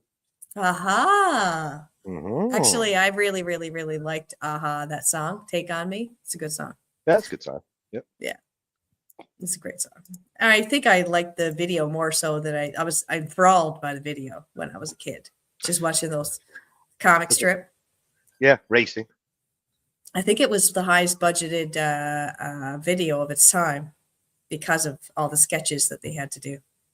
Maybe. Mm. Yeah. Okay.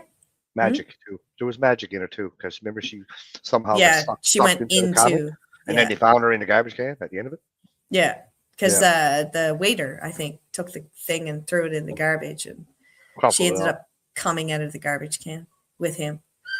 Yeah, there you go, guys. We just walked you through the entire song of "Take on Me" by Aha. You can blame it on Barry for Yeah. mentioning it. Wow, upside down his mom. See, Barry comes up with it. Oh, But wow. Yeah, actually, I never. Wow. Huh. I'm going to steal that next time because I always get them on the wow. But the next time they say wow, I'm going to say, what's spell that upside down or say that upside down. See what they think. yeah. Thanks for that one, Barry Barry. All right. So the next question is, what was Madonna's first #1 hit? Was it Holiday? Or was it Like a Virgin? You might be my lucky star. Or Borderline. All right. Which one do you think it is? B, Like a Virgin. Touched for the very first time. That's what I'm going with. Dwayne, you're going with Like a Virgin? Yeah, the only one I don't really Madonna's know first is #1. yeah, the only one I don't really know there like really good would be Borderline. So I'll go with Lucky Star. I'm pretty sure it came out after, and Holiday. I'm pretty sure it came out after. So Like a Virgin was a huge hit. I'm gonna go with that for sure. Lock her in. Lock her in like a surgeon. Oh, I love me some Weird Al Yankovic. We've talked about this in the past before, how I like Weird Al Yankovic. He did that. Yeah, He'd like did it that. like a surgeon. Yeah. Yeah, cutting for the very first time. Cutting for the very first time. A better song, Barry. Yeah, actually, I think in all honesty, it really was. What one was Donna's first #1 hit? Everyone here is absolutely correct. It was Like a Virgin. Good. It's the song that actually established her as a global pop star. Like a Virgin. It's what got her on the maps, guys. And then she was free to do whatever other crazy stuff she wanted to do anytime afterwards. Still to this day. Still to this day. She has put out a lot of good music over the years. She has. Yeah. And she's known now still with us. The Queen of Pop. Queen of Pop. Which persona was created by David Bowie in 1970s? I know you know this one, Dwayne. I do know this one. The answer is B, Ziggy Stardust. Ziggy played guitar. Yeah, I figured that's exactly what you were going to do when I put this into the show today. So some other people are coming in here saying Ziggy as well. We've got Barry, Bruce is saying Ziggy, and Angela says B loves me some Bowie. Yeah. I like Bowie too a lot. Really good. Lots of great songs. Yeah. Oh yeah, absolutely. There's 2 different colored eyes. What was the name of the movie he was in? Where's all singing? The Labyrinth, was it the Labyrinth? I don't know. There was a movie where he was in some sort of, I don't know, it's this kid, and this kid's trying to get through this mazed area, but he's there singing with 2 color eyes, holding on to the kid's newborn. Yeah, it is the Labyrinth. Okay, I've never seen it. No, you should check it out if you like it. If you're a Bowie fan, anyways, I like check Bowie. it out. It's worth it. The Labyrinth.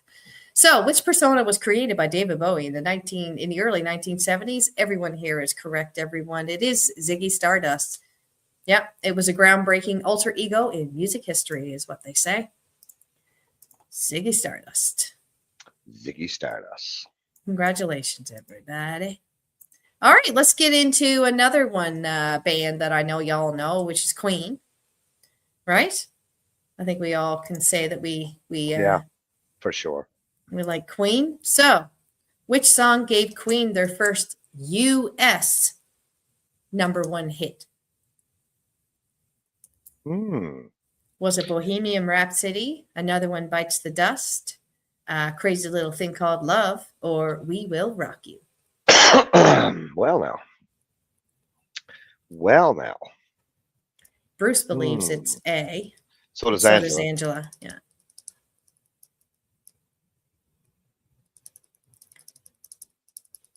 I'm gonna go with B. Another One Bites the Dust. Okay. That's what I'm gonna choose. And I'm just guessing. I don't know. Okay. So which song gave Queen their first United States? Now that's the key. That's the key right there. The first U.S. #1 hit. We will see very soon. I'm not confident at all in my answer, but I'm gonna go with B and stick with it. Hell with it. Lock her in. Living on the edge. You going Living on with the B? edge. I'm living on the edge. Living on the edge.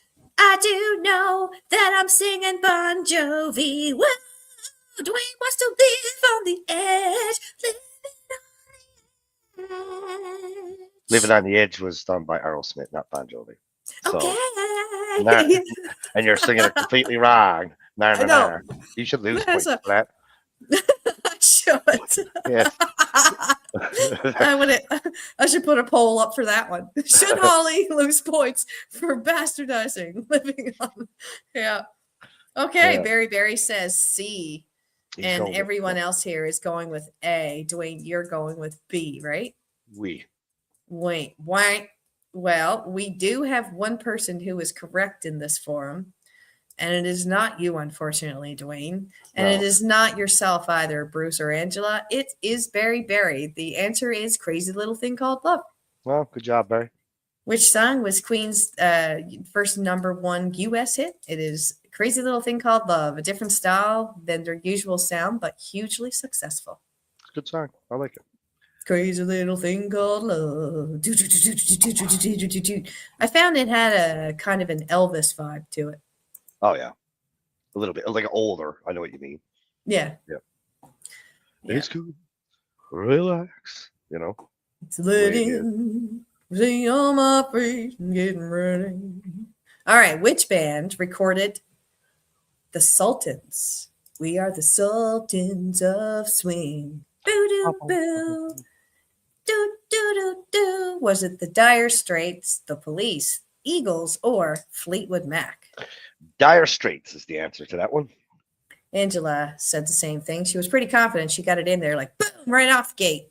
Yeah, I think that's a pretty easy one. We'll sweep the board on that one. Really popular song. Great song too. Barry's come in and Creole. we are the Sultans of Swing. Barry says that as well. I got that one recorded. Okay, everybody here is weighed in. And which band recorded the Sultans of Swing? You are all correct. It is the Dire Straits, or it is Dire Straits, known for its clean guitar tone and storytelling. Now, another aha moment. It was. Or was it a wow/mom moment? Oh, we don't know. We don't know. That is up Right? in the air. We're still a little bit overwhelmed with the aha. I was mind blown by flipping. Wow, like Yeah. that popped a couple of my brain cells that I'll never get back. I'll never get back.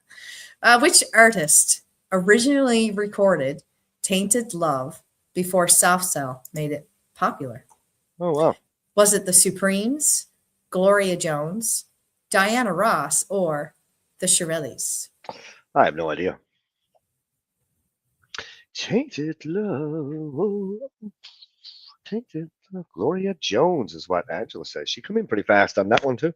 She did, yeah. Yeah. Immediate. She knows her stuff. Well, I don't know who the Shirelles are.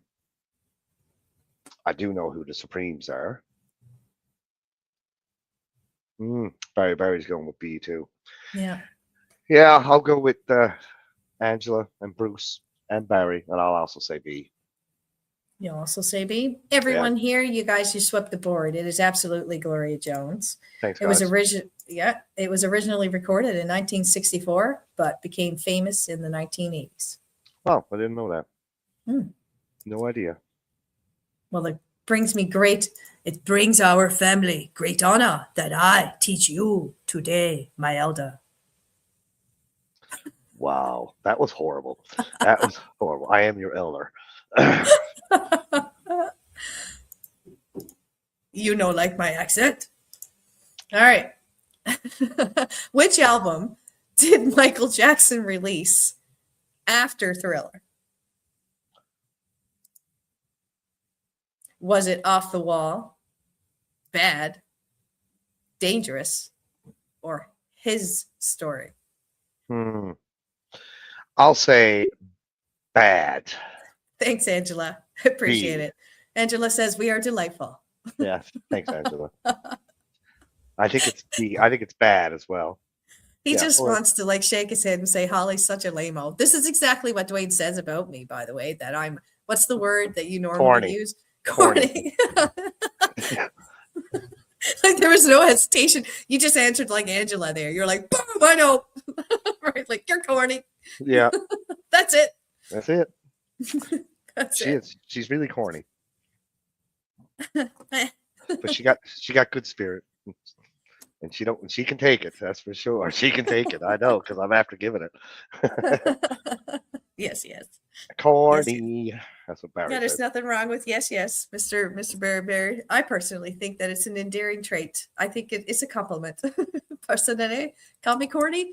But you know what? As long as you don't call me cantankerous. No, I wouldn't say that about you.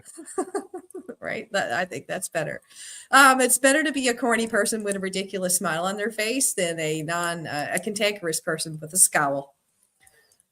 You know, we have our choices in life. This is the path I've chosen. I have the power of corn. The power of corn. We're back to She-Ra now. Yeah. No, this is He-Man. Yeah, okay. That's when he was going after Skeletor. The guy up on the hill. Yeah. The cave. So which album did Michael Jackson release after Thriller? Was it Off the Wall, Bad, Dangerous, or His Story? We had a couple of answers coming in, but I was being a corny little such and such and missed most of it. So Bruce said bad. Barry said bad. I don't know if they were actually talking about me and you as a collective or if they're answering the question, but I'm going to go with the question that they're assuming like bad means the question, not me and you. Yes, I agree. Yeah. I agree. One would hope. Barry, he said bad misadventure. Of course, Angela herself, she said bravo as well. I think, Dwayne, you said bravo, right? Sorry, B. Yes. You said bad as well. All right. Well, you guys swept the board from me there. The correct answer is B. It is bad. You know how bad, you know it, Oh, and the whole world knows about it. I'm tell you once again, who's corny? Me, me. See how I looped that in there? Got the bad, and now the remainder of the conversation talking about how corny I am. Who's bad? Me. Yeah, see, that's a Cornelmite. Cornelmite. That's funny. As Barry said. It's Cornelmite. Yeah. Instead of dynamite, it's Cornelmite. Oh, I'm happy you enjoyed yourself really well today. I am. Yeah, I can tell. I can tell. I am. Yeah, it's a rainy day outside. Why not? All of you got that one. Did I? Yeah, you did. I gave you your points. Perfect. I've done my job. I'm going to move on to the next song. What is he saying over here? Crazy little, oh yeah, crazy little thing called corn. See, Berry, you get me. You get me. I like Crazy that. little thing called corn. Okay, everyone. Which instrument is Herbie Hancock known for using in his 70s funk era? Herbie Which, Hancock. yeah, that's a real name. Just fine. Let's just thank goodness that his first name isn't Richard, okay? And just move on from there. But Dick which Hancock. instrument is Herbie Hancock exactly known for using in the 70s funk area? Was it a guitar, a saxophone, a synthesizer, or drums? And we've got two. Angela thinks it's a synthesizer, and so does Bruce. I don't know, so I'll go with two of them. I'll go with Bruce and Angela, and I'll say C as well. Okay. I've never heard of Herbie Hancock. No. No. And I've never listened to much funk either. Uptown funk you up. So which instrument is Herbie Hancock known for using in his 70s funk era? Was it the guitar, the saxophone, a synthesizer, or drums? Honestly, using a synthesizer in the 70s is pretty advanced when you think of it. Berry says Tijuana Brass. So he's going with the synthesizer. Mm-hmm. All right. Y'all have pretty much got the same answer right across the board, synthesizer, and you are all correct. Great job. It is the synthesizer. Yes, it is the synthesizer. The correct answer is C, synthesizer. He helped bring electronic sounds into jazz and funk with it. That's cool. He played Axel, Angela says he played Axel IF for the Beverly Hills Cops movie. Interesting. I think she meant he played Axel Foley. That was his name, wasn't it? Axel Foley? I think so, yeah. I thought that was Eddie Murphy who did that, Beverly Hills Cop. I thought he did too. I don't know. And Bruce says Rocket. I'm not sure what's that a reference to. Rocket Man. Bruce, are you on the Guinness tonight or what? Are you trying to keep up with Dwayne? When it comes to the beer? Everybody. I don't know. I wish okay. Axel F is the theme song. But no, when I said, are you trying to be like Dwayne? Did y'all see his face there?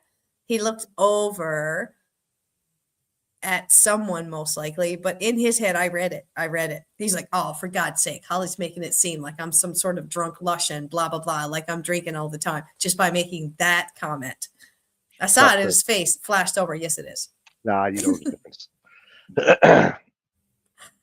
I looked at the snow has stopped. That's the truth. That's what I really looked at. There's no snow now. Uh-huh. Yeah. It's good recovery. Bruce true. says no Lucozade. Lucozade. All right. I don't know what that is either. Obviously something you drink. That is not Guinness. Yeah, we already said the old Lucozade. Oh, it's an energy drink, he says. Oh, okay. I've never heard of it before. Oh, I suppose you would need an energy drink around this time of night. All right, guys, let's get into 1980s inventions, shall we? Should be interesting. Yeah, I hope so. So, first one out the door. Let's see what you guys are like with technology. I absolutely suck, by the way, at technology. Terrible at it. But we'll see. Which gaming console popularized interchangeable game cartridges in the late 1970s? Was it the Magnavox Odyssey, the Atari, Intellivision, or ColecoVision? I'll go with Atari. I think that's the correct answer. So does Barry. And Angela. And Bruce. Oh, everybody's going with Atari. Yeah. Well, then, you're absolutely correct, everybody. It is Atari. Before this, most consoles had games built in. This system made it possible to swap games instead of buying a whole new console. Yes. That's what you would have to do before. Yeah, I had an Atari. I remember. I fell Yeah. on it one time. And the corner hit my tailbone, and I broke it, and I couldn't sit right for a year. And that's true. That What is a great, true. what a great memory. Yeah. Every time anybody mentions an Atari, I just remember me falling on one time when I was a kid and I broke my tailbone. You'd be cringing.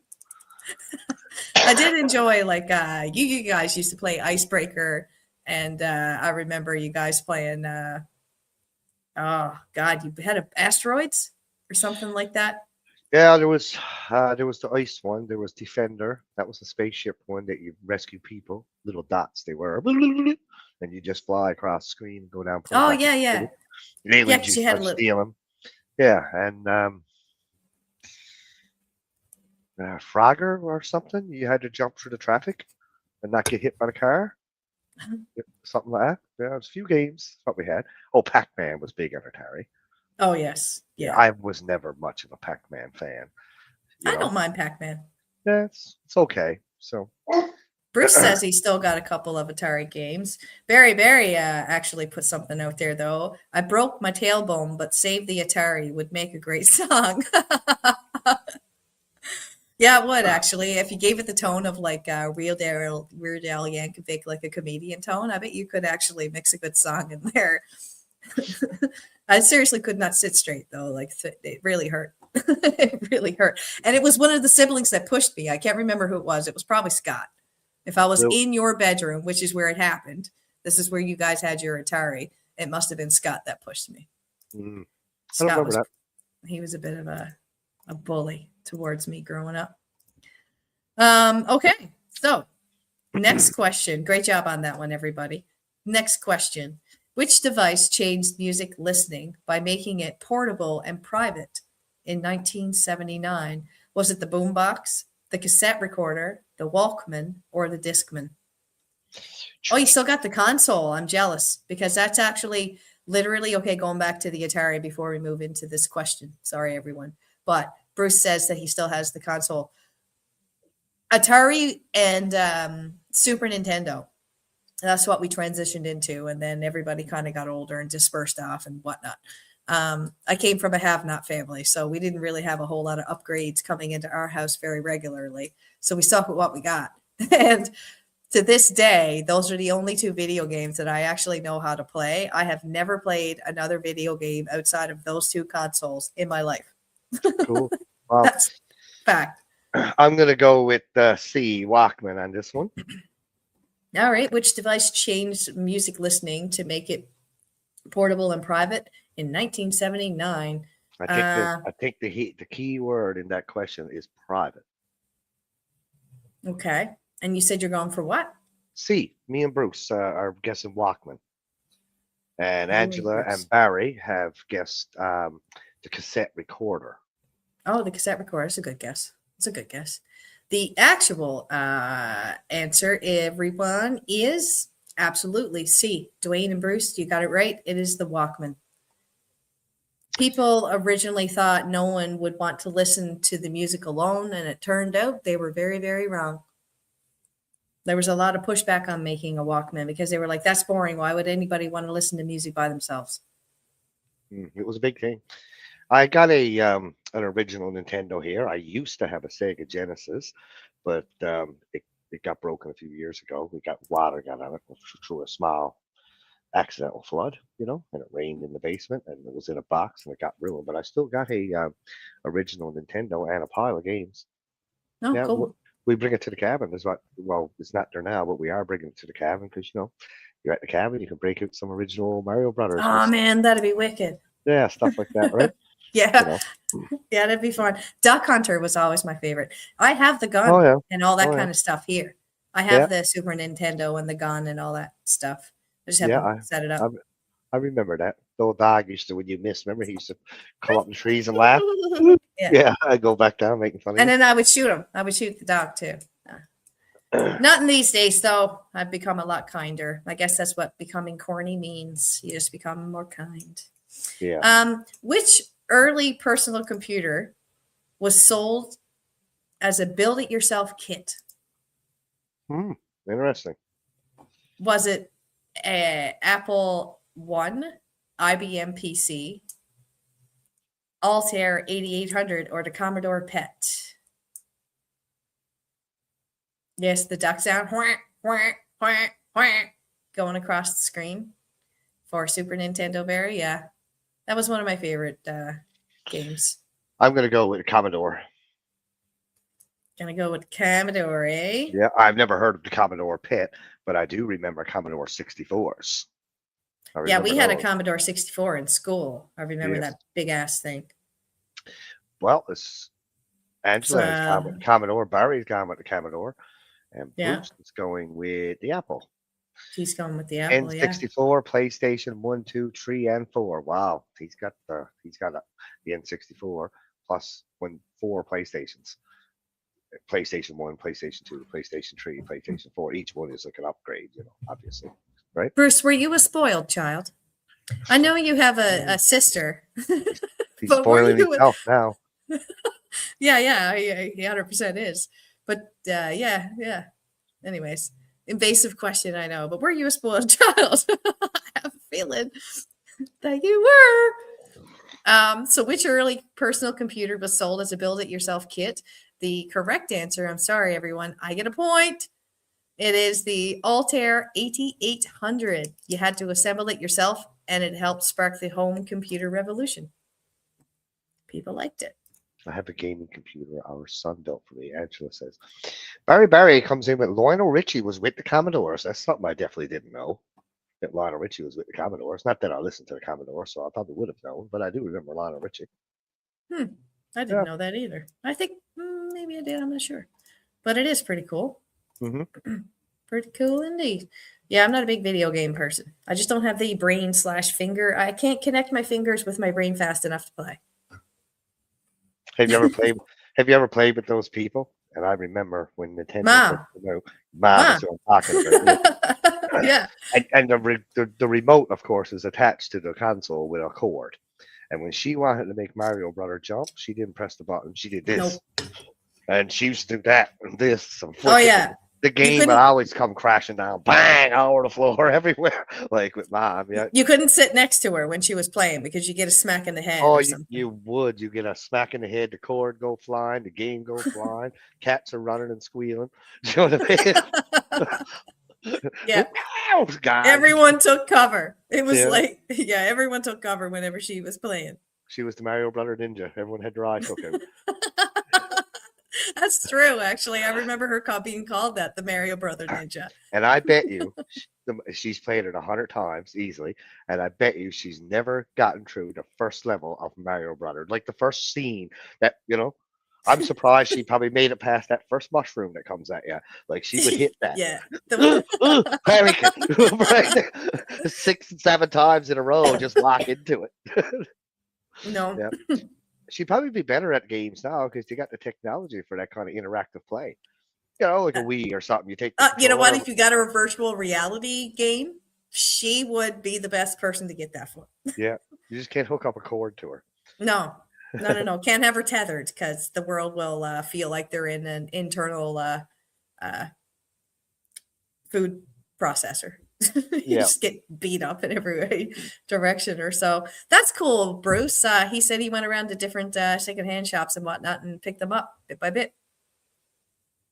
It's pretty sweet. Pretty sweet. Yeah. My Barry says my mom was like that playing race car games. Oh yeah, like trying to turn left or right. Yeah. Yeah, go off the road. Yeah. Go that way. I'm turning left. I'm turning left. Yeah. No, you have to use the arrow. Which home video format won the format war in the 1970s, everybody? Which home video format won the format war in 1970s? Was it the Betamax, the VHS, the Laserdisc, or the video CD? Well, no. I think it's either A or B, obviously. B, I think, came out first, and No, A, I think came out first, but I think B. A did come out first, yeah. Yeah, and then which home video format won, it would have to be B, VHS. I'll be back. Give me 2 minutes, okay? Yeah. He thinks it's the VHS. I remember both. Who here remembers both? The Betamax and the VHS. I don't remember Laserdisc.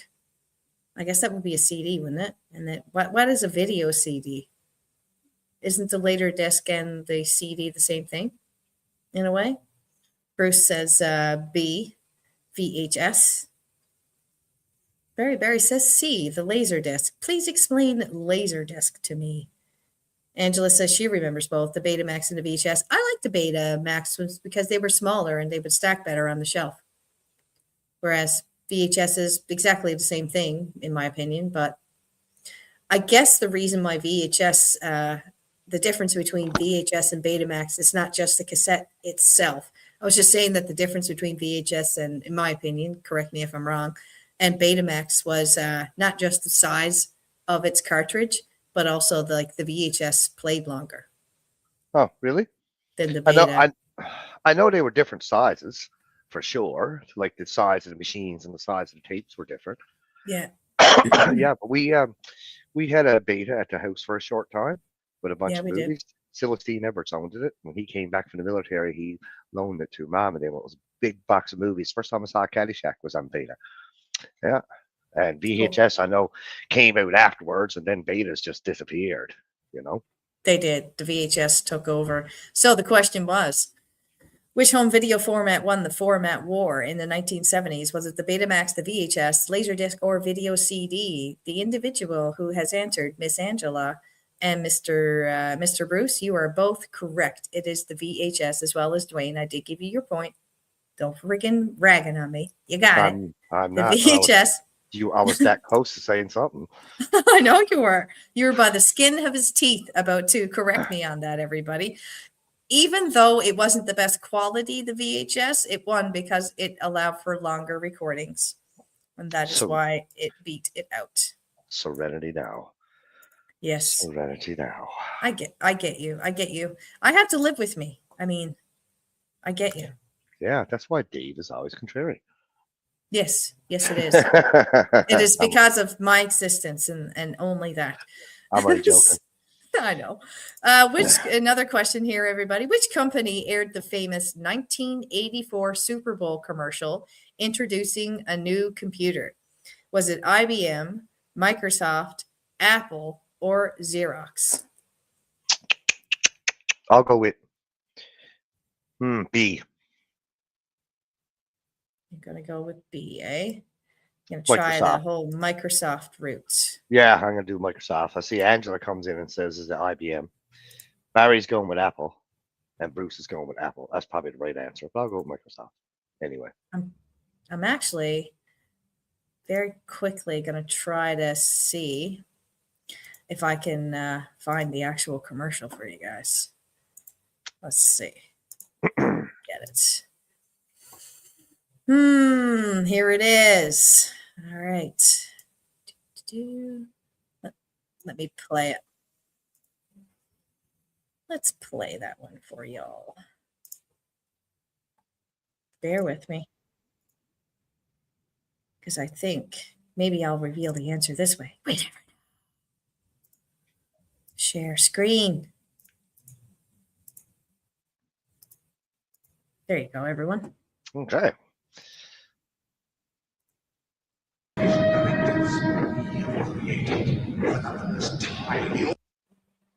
Sorry. A garden of pure. Oh, the answer is Apple. Where each worker may bloom, secure from the pests, obeying contradictory rules. Unification of laws is more powerful a weapon than any fleet or army on earth. We are one people, with one will, one resolve, one cause. Our enemies shall talk themselves to death, and we will bury them with their own confusion. We shall prevail. On January 24th, Apple Computer will introduce Macintosh. And you'll see why 1984 won't be like 1984. Wow, that was a bit intense. That was very intense. That was a bit intense, though. Wow. Wow, for night, yeah, that's a little bit advanced in its time. So, guys, what do you think the answer is? Well, we already guessed. I guess we know it now. It's Apple. Yeah. So Bruce and Barry did okay on that one. That's for sure. Yep. Yep, they did. Yeah, it's quite a commercial, especially for back in its time, eh? Mm, It's still considered one of the greatest commercials ever made, they say. really? Yeah. Definitely one of the weirdest. Yep, it is. Hmm. What are we referring to here? Me too, Barry. We had better music. Oh, I miss the Oh, 80s. Yeah. 80s music is awesome. It really is. Really It's great not just 80s music, just everything about it, you know? It was just, to me, it was pure. It was before all of this current stuff's happening, where people couldn't Well, use an excuse for being a terrible person, which is the way society is now. There's an a lot excuse of for everything. artists, a lot of artists now and groups are created like by executive producers and people like that. Like, like, and they do a lot of lip singing now, so they can focus on more dancing and putting on a show and all that stuff. I mean, you go back to 80s and just pick a band, like say Duran Duran for a minute. Like when you heard them live, they probably sounded just like they did on the CD or the tape, Yeah, or whatever. Queen, for instance, that'd be awesome. Great example right there. They sound exactly the same. you're Now, right, Angela. We were more innocent. and now they take synthesizers and everything else, and they can even make me sound good. I'm not sure if the technology exists yet to make you sound good, but No, yeah, but it might be a few light years away. they don't need technology for me. They don't need technology for me because they broke the mold when they made me. So therefore, there is nothing to make me any better. Ah, It's already here. I didn't let it out sometime. Right? Why do you let the other one out? Oh, you're such and such. Mm. Okay, guys, next question. What early network became the foundation of the modern internet? What early network became the I'll be foundation right of back. modern internet? As you can see, all my animals really, really love me. Louis is just going to push me around here a bit now. Good boys, good boys. What early network became the foundation of the modern internet? Netlink, Arpatenic, I never even heard of that. Datanet, Infogrid. Well, see, Barry has come in with A, Netlink. I have heard of that. Auto tune on Holly. She comes back and reads that. Datanet. That's what you're going with, Bruce. Hmm. Well, it's only A or C that I've ever heard of before. I haven't heard of what you be. I haven't heard of Infogrid, and I haven't heard of the other one. So I'm just gonna flip a coin here and ding ding ding ding ding to see what side she lands on. I'm gonna go with A, Netlink. May I address first before I transition into the question again? I Bruce's told you. comment. I told you, Bruce. You're getting it for this. I told you. I told you. We could use auto tune. Hello, mister. Why don't you try getting on here? Let's see if we can critique you someday. Which he did say he would do, but just verbally. But I mean, when you do, I'm going to tear you apart just because you said that. Right there. I will never forget it. I am a woman. I have a memory. I will bring this back up to you in 10 years' time. She's got a memory like an elephant. Trust me. Sometimes a goldfish, but yeah, mostly an elephant. I remember a lot of stuff. It's sickening. I don't like it. It's a burden. So the question was, I wasn't here for the chatter about it though. What early network became the foundation of modern internet? Is it Netlink, ARPANET, I guess, DataNet, or Infogrid? I went with A. Okay. Angela went with A. Definitely a guess. Barry says for A. And Angela said Netlink as well. but B sounds more official, is what Angela has said. So she said, nah, I'm still gonna go with Netlink. Guess what, everybody? I got a point. I got a point. I got a point. Hey, hey, hey, hey. I got a point. I got a point. So the answer must be D, is it? No, it's B. Oh, it's B. It Oh, is the B. should have went with It's your gut, Angela. Yep, you almost had it there, lady. You almost had it. But I got a point. I got a point. I got a point. Hey, hey, hey, hey. Okay. I don't tune that. Bruce, before you come in and say, I'm sorry if I offended you, and or you email me later and you say, I'm sorry if I offended you, or tomorrow when you message me and say, I'm sorry if I offended you. She's not didn't. offended. I'm She's not offended. No. Not in any way, shape, or form. Okay. So next question, everyone. What early network became the foundation of the modern internet? Did we just have that one? Yes, we did. I'm a silly Willy, and I Hold, pasted the wrong hold thing. on. Now I know what's going on. We have a chance as a group here, folks, to take back the point from Holly. So I'm going with B, right? Let's see if we can sweep the board. I'm going with B. That's right. That's right. I really have a good feeling about B. I really do. Something fuzzy inside is telling me it's B. So let's just sweep the board and get back that point. That actually would be very clever, but unfortunately, I have moved on. Which puzzle toy became a worldwide phenomenon after being invented by a Hungarian professor? Was it Simon, the Rubik's Cube, Light Bright, or a Etch Sketch? I would definitely go with the Rubik's Cube. B. You're going to go with B? Hey, Yeah. everybody's answers underneath that question there. Is that like legit, or were you just following Dwayne by saying B to the other question? I wasn't sure because it came in as soon as you said, let's everybody guess B. It was like boom, boom, boom, boom, B, B, B, B. So I'm not sure if you're actually, I never was good at Rubik's Cubes, Berry. I suck at Rubik's Cubes. Me too. And then when they got rid of the stickers, like I just never touched one again. I just didn't. No, I know. I'm in the same category there. B for Rubik's Cubes. Okay, so everyone here is actually guessing Rubik's Cube for this. You weren't just like following Dwayne like sheep. We should have took that. We should have took back that point. That's too late. Awesome. It's too late to take back that point. All right. So the question was, which puzzle toy became a worldwide phenomenon after being invented by a Hungarian professor? The actual answer is the Rubik's Cube. Congratulations, everybody. Y'all got that one correct. It was originally created to teach 3D geometry and not to be a toy. Oh, really? Yeah. Interesting. Yeah, it's just another one of those things that was invented as one thing and became something else. Okay. Yep. It was. I sucked at it totally. Well, you suck at a lot of things, so you're not disappointing me. No, that's right. Which arcade?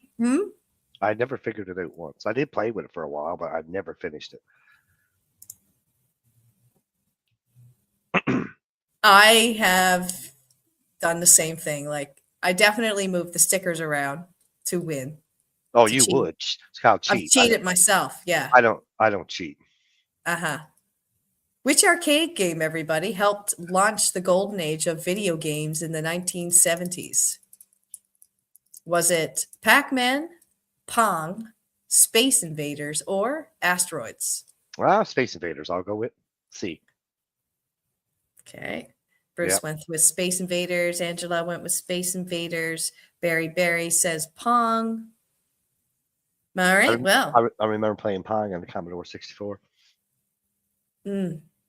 Yeah, I remember you doing that too. I remember all these games. Actually, I played all these games. So which arcade game helped launch the golden age of the video games in the late 1970s? The majority of you were absolutely correct. It is C, Space Invaders. The game became so popular, it reportedly caused coin shortages in arcades.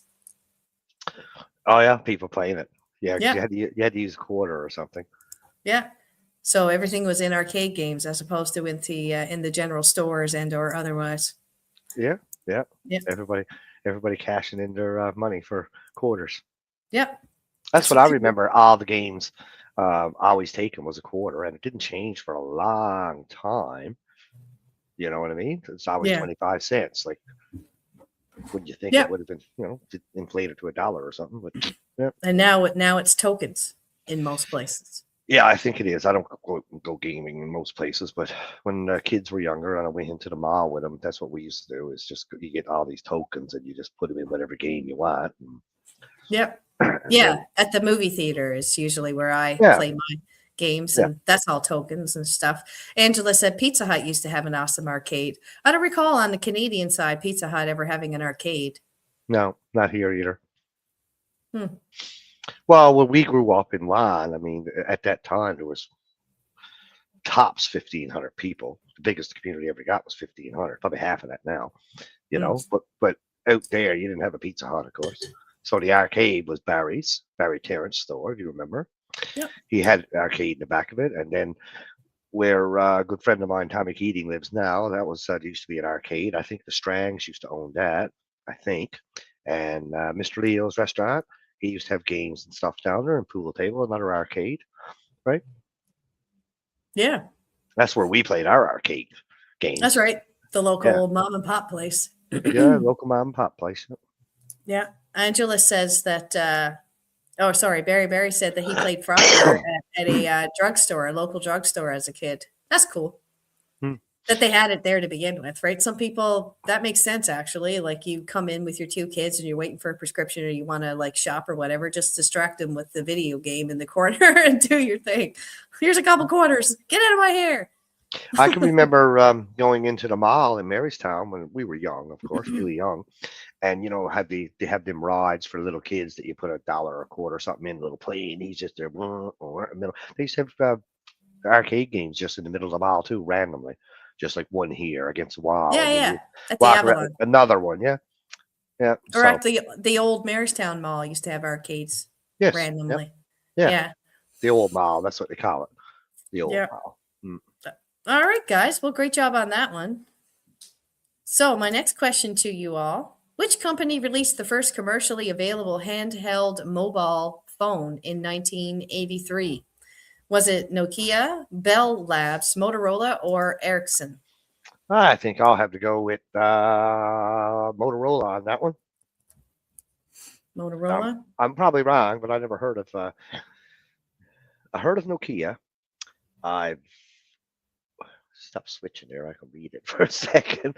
I've heard of Nokia, Bell Labs, or unless that's Yale Labs. I'm not sure. I never heard of that. Motorola, I used to have one, and Ericsson. I'm not sure. I never heard of that. So I'm going to go with Motorola. Motorola. See ya. Barry, and Bruce, they both say Motorola as well. Angela came in with Bell Labs, which I guess would be Bell Alliant or whatever it is now. And it was Mr. whatever Bell that claims that he sent things across the Atlantic Ocean first. Alexander Bell. No, he didn't do that. No, I know he didn't. That's why I say claims. Yeah. Yeah. So, okay. Yeah. So the correct answer, everyone, is indeed Motorola. The phone was huge, heavy, and only had about 30 minutes of talk time. I had that phone, and it was a piece of crap. Yep. Well, in comparison. It was a Motorola. So congrats to those who got that one correct. But it was a big upgrade from the pager I had at work first. And Yes. then you went from a pager and having to run down to a gas station and find a payphone and call up the office to find out whatever to a phone. And it was crazy because just you're driving down the road, the phone would ring. And back then there was no laws against you pick up the phone, just talk away in it and drive. Yes. Yeah, I mean, like what Barry just said, he put his Motorola in his car. Yeah. It was totally normal. I remember seeing them, huge bricks. Yeah. Oh, they were big. Yeah, they were big. And you know what? You wanted to be seen talking on one of them might sound childish. Absolutely. Oh my God. You were hot to trot. Yeah, you picked that up when you were driving through traffic. Hey, yeah. People looked at you and stared. Yeah, people be looking over it. It's like, ooh, he's got money. What's his name? What's his name? People do still stare at me, but it's for different reasons now. Yeah, they're kind of wondering which science lab that you escaped from. Yeah. Absolutely, yeah. It's true. It's true. Next question, everybody. Which office technology replaced typewriters by allowing you to edit text before printing? Was it the fax machine, the word processor, a copier, or a telex? Which office technology replaced typewriters by allowing you to edit text before printing it? Mm-hmm. I'm going to go B, a word processor. Just based on definition, that seems like to be the answer to me. Yeah. Oh, I I think see. Angela, Barry, and Bruce have already jumped in with B anyway. Yeah, they say word processor as well. Well, everybody, you swept the board with that one too. Great job. It is B. It's the word processor. Before this, one mistake meant retyping the entire page. So it was a huge thing for this to come out and take over the scene. It was a lot of extra work. Yeah. I'm a horrible typer. Are you? 3 fingers, head down. Then I look up, 85 spelling mistakes. Yeah, because you're hitting all the wrong buttons, so you just start right clicking. Do you know what I mean? And fix it all up, put it back in English. That's what autocorrect is for later, you know? That's right. Exactly. Yeah. So the next question, everybody. Which storage device became the standard way to transfer files between computers in the 1980s? Was it the CD-ROM, the hard drive, a floppy disk, or the tape drive?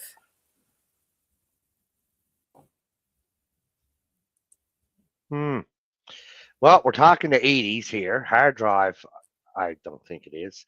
Tape drive, I've never heard of it.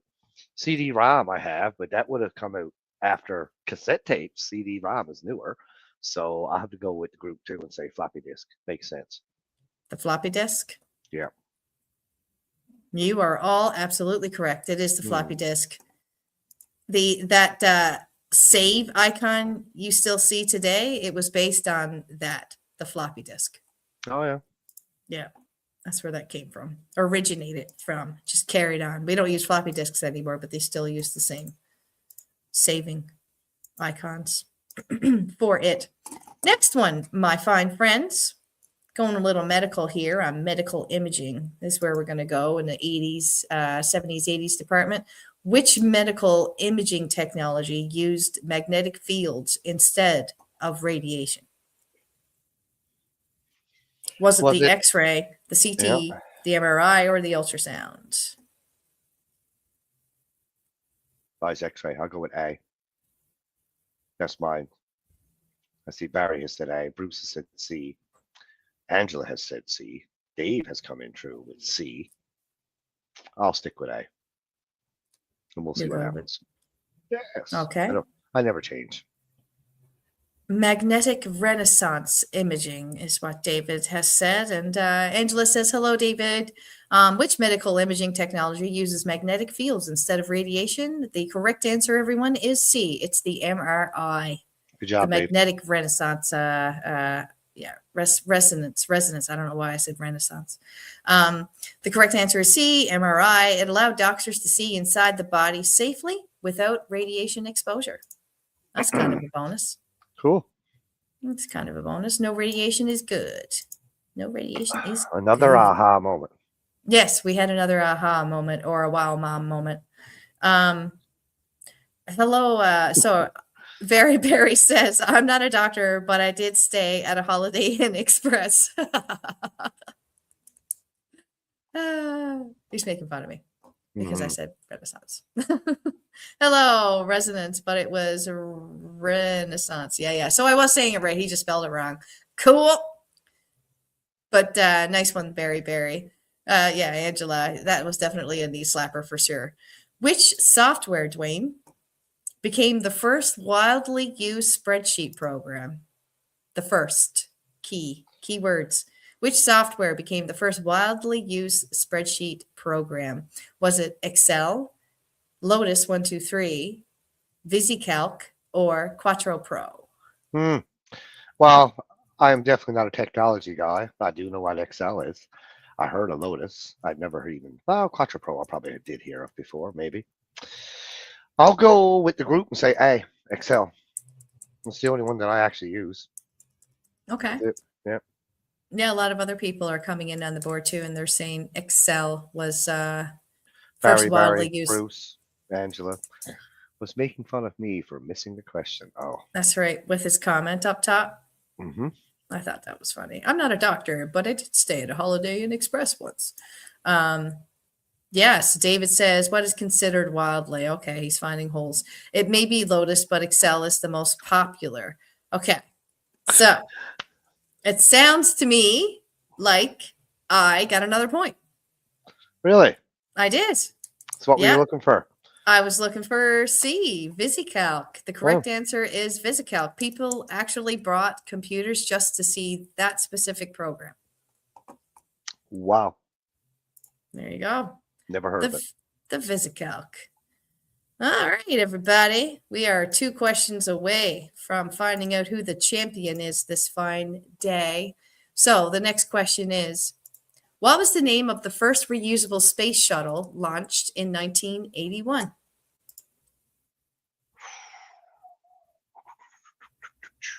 Was it the Challenger, the Discovery, Columbia, or Atlantis?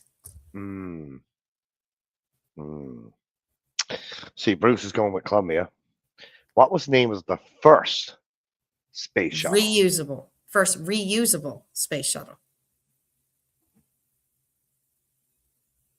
Challenger, Discovery, Columbia, or Atlantis? Bruce and Angela both say Columbia. I'll go with A, just to be different. Challenger. Barry says C, the Columbia. Let's see. Anyone else want to weigh in on this one? What was the name of the first reusable space shuttle launched in 1981? David says, so they are all part of the shuttle program, but I believe Columbia was the first named shuttle. So he's going to go with Columbia as well. All right, everybody. The correct answer is absolutely C, Columbia. It marked the beginning of reusable spacecraft missions. There we are. Yeah. I figured I'd mix. I'm never a threat to win. I'm pretty sure most likely Dave will have an answer to your question there, Bruce. He's asking like John Young and who? Yeah. Who was part of the space shuttle, I'm assuming, is where he's going with that. Next question and last question of the evening, my fine friends. Which company made the computer mouse widely used in homes? The old computer mouse. I'm using one right now. Was it IBM, Apple, Xerox, or Microsoft? Oh, that's not the answers I thought it would be. First thing I did was read the brand name on my mouse and said, okay, I got a sheet. Oh, yeah, you were thinking like Acer. Right? Yeah. We got some different answers coming in. Yeah, Angela thinks it's Microsoft, and Dave says it's IBM. I'm going to go with Apple. You're going to go with Apple? Yep. Right. Bruce says IBM as well as Dave. Now we need someone to guess C, and you don't get a point. It's impossible for you to get a point. This is what my theory, my strategy is. All right. Cover all bases. Yeah, I like that. Barry gets C, so Holly cannot get a point now. Okay. All right. Somebody's right. Are you sure? Yeah, I said B, so all bases are covered. And C and A and D are out there. Yeah. So which is it? Well, the only one who got this one correct, guys, was Mr. Dwayne himself. It is Apple. Another aha moment. That never happens. Ever. Yeah. Barry's like, no points for me.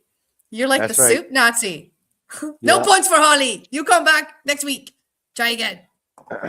So the answer was absolutely the correct answer. Congrats, Dwayne, for being the king of that question. They didn't invent the mouse, but they did make it simple and affordable enough for everyday users. Yes, I knew that. I was just carrying on. Yeah. I didn't know nothing. Didn't know nutting. I didn't know nutting. All right, let me figure out who won the challenge here tonight, everybody. Thank you, Angela. Oh, okay. Our big winner for this evening is Mr. Barry Barry. Congratulations, you. I thought it would have been Barry or Bruce. Wow, that was loud. Great job, Barry Barry. You got it. You got it today. Okay, so Barry came in first place. Dwayne, you came in second place. Oh, really? Wow, Yeah. that's amazing. Another aha moment. Incorrect. I might be wrong here. Hold on. This is what she does on purpose. Oh, scares you know, down. this is what I do, Barry. I'm so sorry. I was incorrect there. The actual winner, hold on. I'm really sorry. But just want to keep it as Barry because everyone's got him congratulated now. He's even Yeah, thanking it's true. the little people who've ready to help them get here. Has he? Yes. I would like, yeah, I see that. Well, you're gonna have to tell your people back home that they're gonna have to wait a little longer for you to get this award today. It actually was Bruce who won. Mm. Yeah, Bruce got 31. Barry got 29, and you got 28, Dwayne. Angela got 5, 10, 15, 20, 25. She got 28. Y'all were pretty close to one another. I'll give you that. But the person who did actually win today was Bruce. Congratulations. Way to go, Bruce. He's got a recant speech. The recant speech. Yeah. Good job, too, Barry. It's only 1 point in the difference. Yeah. Yeah, definitely. I think y'all are like, it's really hard for me to actually make any points, right? Like, I find you guys to be very, very astute in many a department, most especially within these eras, anyways. Between the 70s and the 2000s, I find all of you are like super switched on. Well, and now we all know of a new strategy that we can employ to take away Holly's points for her. Yeah, well, I mean, the majority of times you guys get more points than me anyways. It's really hard to stump y'all. But I got to say, the past couple of weeks, I have. Last week, I made like 3 or 4 points. This week, I made like 3 or 4 points. I don't really log my points. But I'm glad that I was able to stump all of you smarty pants people that have gone to grammar school or whatever it is that you do. So, hardy, har, neener. Did Bruce win anything this week? Like, Did Bruce winning anything? Well, Barry is saying, like, telling what he won. Well, Bruce, you are he is the valuable winner of a box of silver new nothings and a box to put it in. Congratulations. I'll mail the silver new nothings tomorrow, Bruce.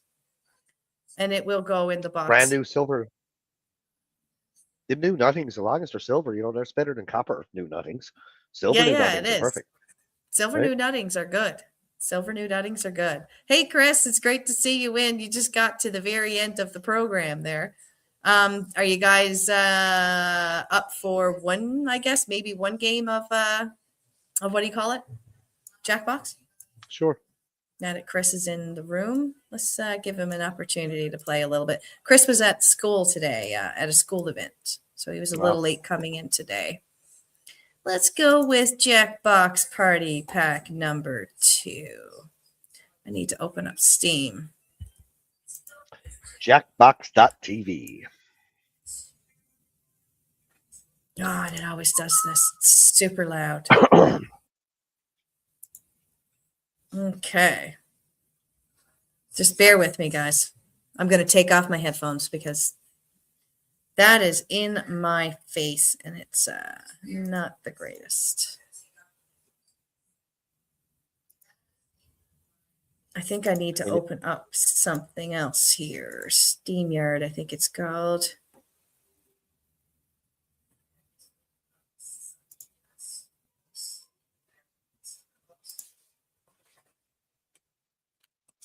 All right, I'll put this up there because all I can really hear, Dwayne, if you want to talk through people, all I can really hear right now is Cribbage. Is what? Cribbage. Is really? The Jackbox game. I can't hear you. Oh, okay. Right on. No worries. I wonder if I can actually share this screen without using the other thing. Let's try it out. Sure. Anybody watching the Masters? Let me know in chat.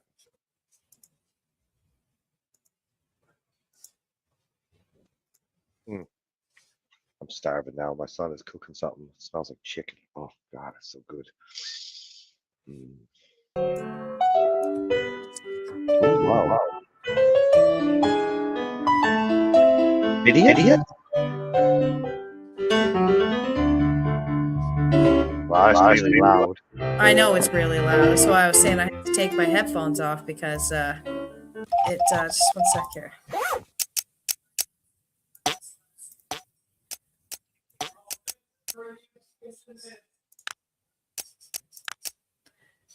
All right.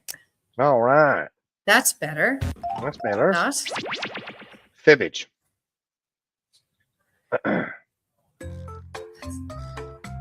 Okay. Our code is FVWS.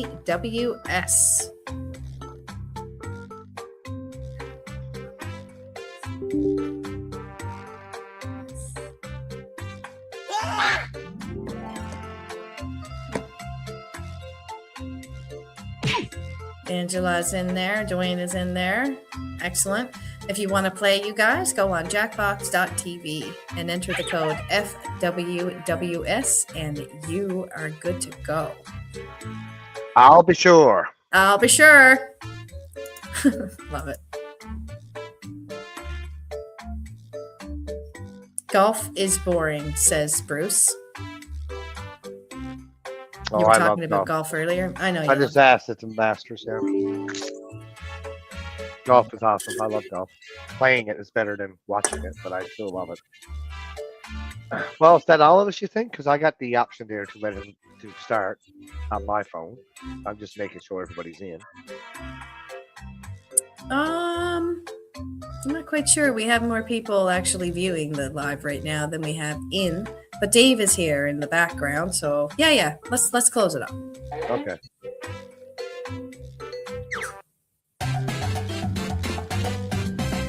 Welcome, my name's Cookie. Or is Hey, that Cookie. the first lie? No, it's not. I'm Cookie. A foursome, great. All the perks of a threesome, but you can be a little lazy. Oh, and anyone else who wants to get in can be in the audience. You can play along for your own personal score and vote for your favorite lies. Let's do this. This is round one, and that means you get 500 points for everyone you fool with your made-up answer. And you'll get 1,000 for finding the truth. And everyone gets a defibrillator, which removes all but 2 answers on any question. Save it for a tough one. All right, pick a category.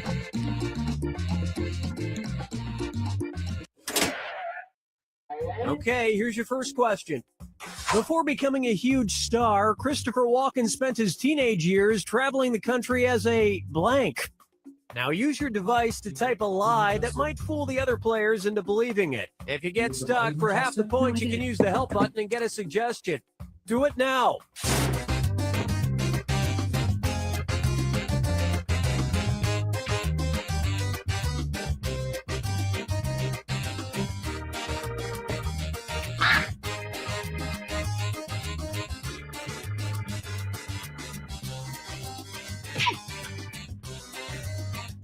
Hurry!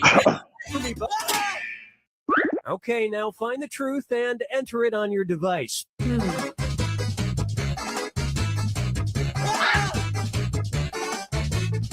Well, we shall see.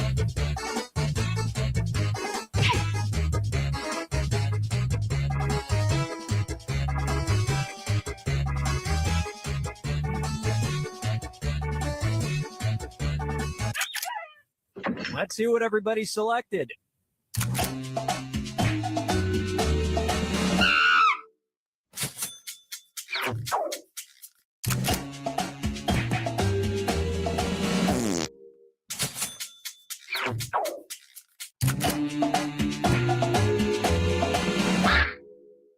Thank you, I'll be sure, for choosing my option. That was a complete whiff. You believe my lie. Yet that's one of the more normal things about Christopher Walken. And look at what we have left. One single, lonely, pitiful lie. That was mine. Yeah, clown for rent. One single, lonely, pitiful lie. Yeah. I was close with the rodeo clown, though. Line Time to tamer, pick a rodeo clown. category. Angela is picking a category. All right. Okay, here's the question. A strange Japanese cookbook published in 2014 entirely features recipes made with blank. Type in your lies now.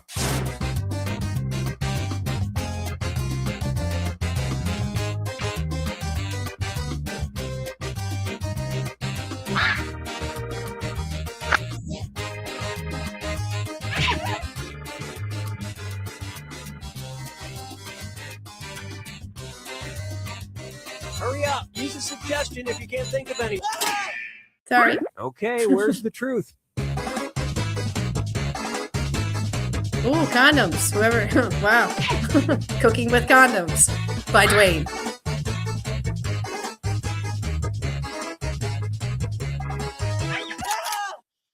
All right. I didn't say condoms. That wasn't me.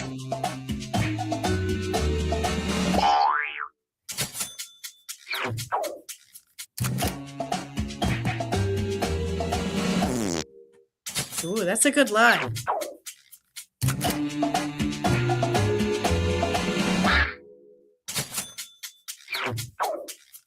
Well, you guys blew it. No. Condoms. That was the actual meals like condom Weird. escargot and condom cookies. I have to say, I've tried a couple of the recipes and they taste a little rubbery. And let's put this last one out of its misery.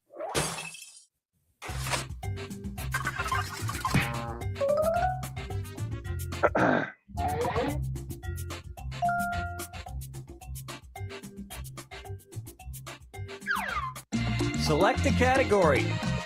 I'll be sure. I'll be sure to kick a category. Well, we ain't waiting forever. Spoiling. Okay, here's the question. Before refrigeration was invented, some Russians used an odd yet effective trick to prevent milk from spoiling. They dropped blank into their milk buckets. Write your lies now.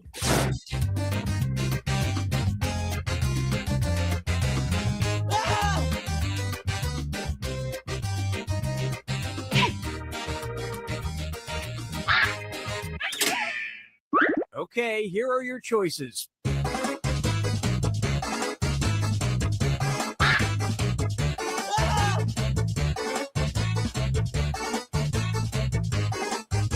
Well, those are all very odd answers.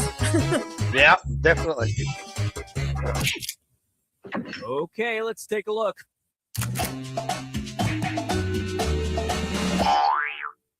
I just found that to be such an absurd lie. It had to be right, you know? Goodbye, then. And you all missed it. Frogs. An Yeah. added benefit, the frog's skin looked 5 to 10 years younger. And these incredible bluffs somehow went unselected.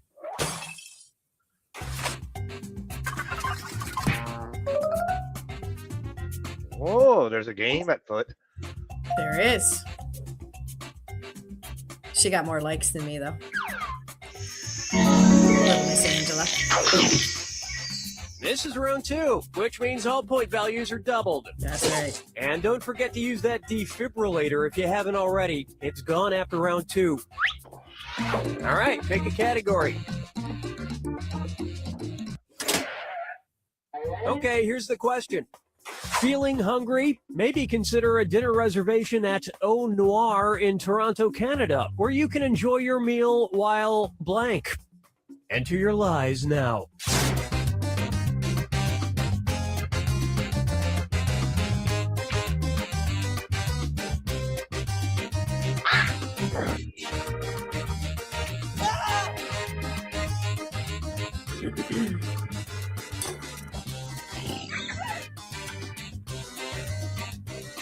up. Use It's a like second. Donkey like Kong, is what Donkey Angela Kong. said. Okay, which Oh, one's like the Donkey truth? Kong.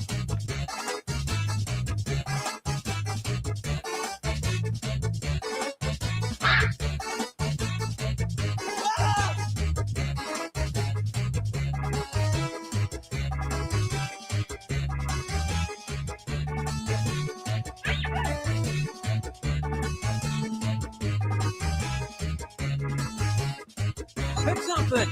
Pick something. Better get Pick her done. Oh my God, the pressure's on! Okay, what did everyone pick?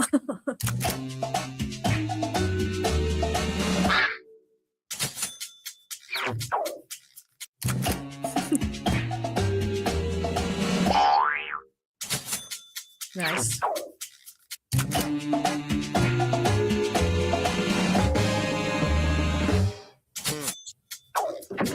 And that means some of these didn't get picked. I'm good at the line part, I noticed. I just saw the word noir. It means black in French. So. Mm-hmm. Time to pick a category. Pick a Cool, prank. Angela.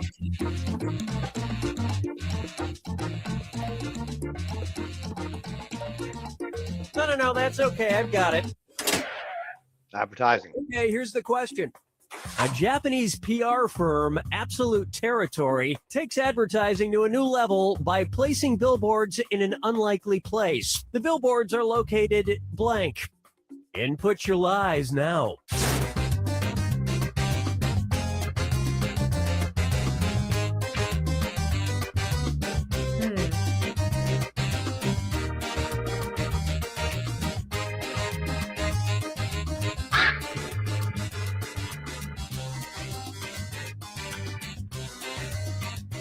Hurry, hit the lie for me button if you can.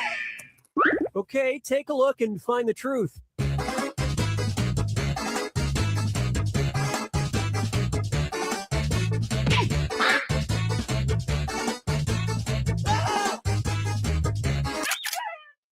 All right, who picked what? That was quick. Good lie, Angela. Yep.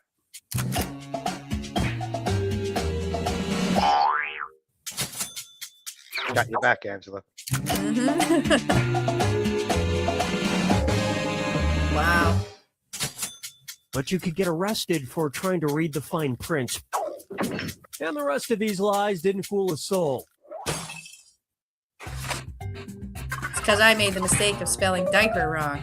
As soon as you make a spelling mistake, you know it's not the right answer. Yeah. Select a category. How shall you torture us next? Okay, here's the question.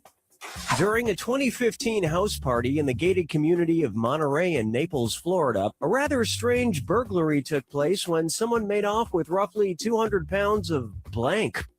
Enter your lies now.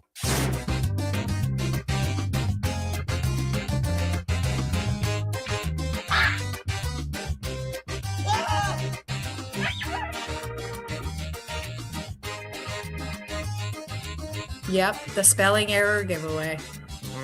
You know it's not right when it's spelled wrong. Okay, find the truth.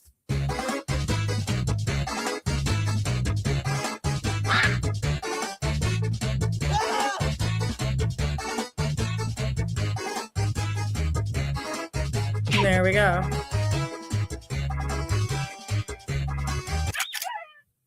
All right, let's see what everybody picked.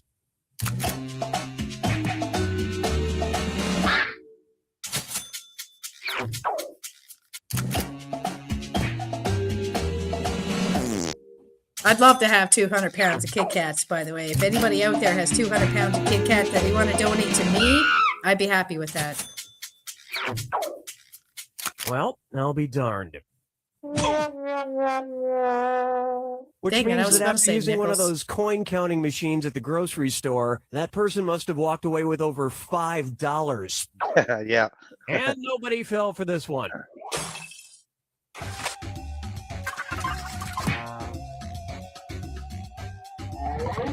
Oh, we got a game for last place. Yeah. You guys are competing for last.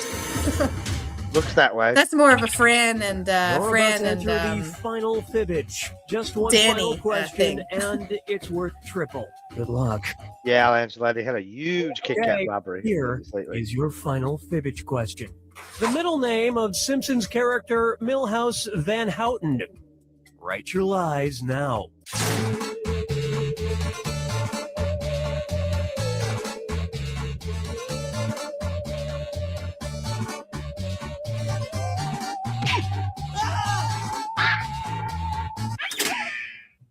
All right, where's the truth?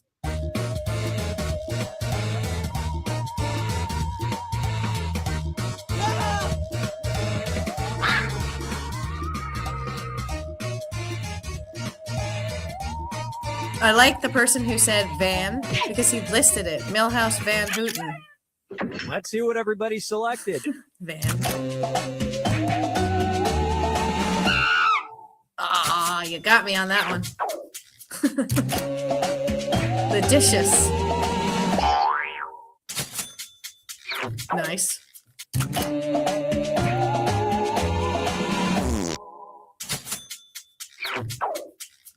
And look what we have here. Wow.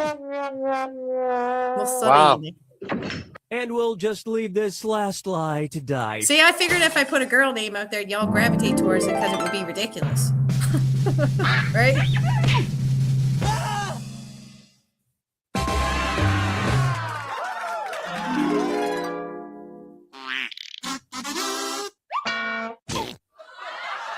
I'll be sure you got 10 likes during the game. Nice. Great job. So there you go, everybody. There is your fibbage fix for the day. I hope. Okay. So that is that. Can you guys still, you can't hear anything, right? Yep. Oh, you can. They can hear you, but can't hear no games. Okay, good. Because there's a game going off in the back of my head here, and there's some, yeah, just one hasn't shut down yet. So, okay, everybody, I thank you so much. That is the game for tonight. How did everyone do tonight? I hope that you had a great time and that you either learned something or you didn't learn something, or maybe I killed a bunch of brain cells. Who knows? But I hope that you were very entertained in the process. We had some tough ones in here tonight, and especially on the music round. I got a lot of points there. Just going to pull in whatever praise I can get, even if it's my own praise, I'm going to use it. And the ones to separate the real ones from the casuals, I mean, this is the real deal right here. It's just going to say. So if you had fun tonight, do me a quick favor. Hit that like button. It really helps push the stream out more to people, and it keeps these trivia nights going. So if you enjoyed what you had here today, please just hit that like button. It's free. It's free to do, so please do so. This is what we do. So good people, good vibes, and a little bit of chaos mixed in. I really appreciate everyone for coming out here tonight. Take care of yourselves, everyone, and enjoy the rest of your night. And we'll see you on the next one. Thank you, How Holly. about you, Dwayne? Thank you, Holly, very much for having me again this week, and have a wonderful evening as well to everybody who's played live. Yeah. It was a great bit of fun. Okay. I hope that y'all had a great time. I hope you have an excellent evening, and I hope you have a wonderful week. And until next Sunday, I'll see you then, everybody. Good Be night. safe. Bye-bye.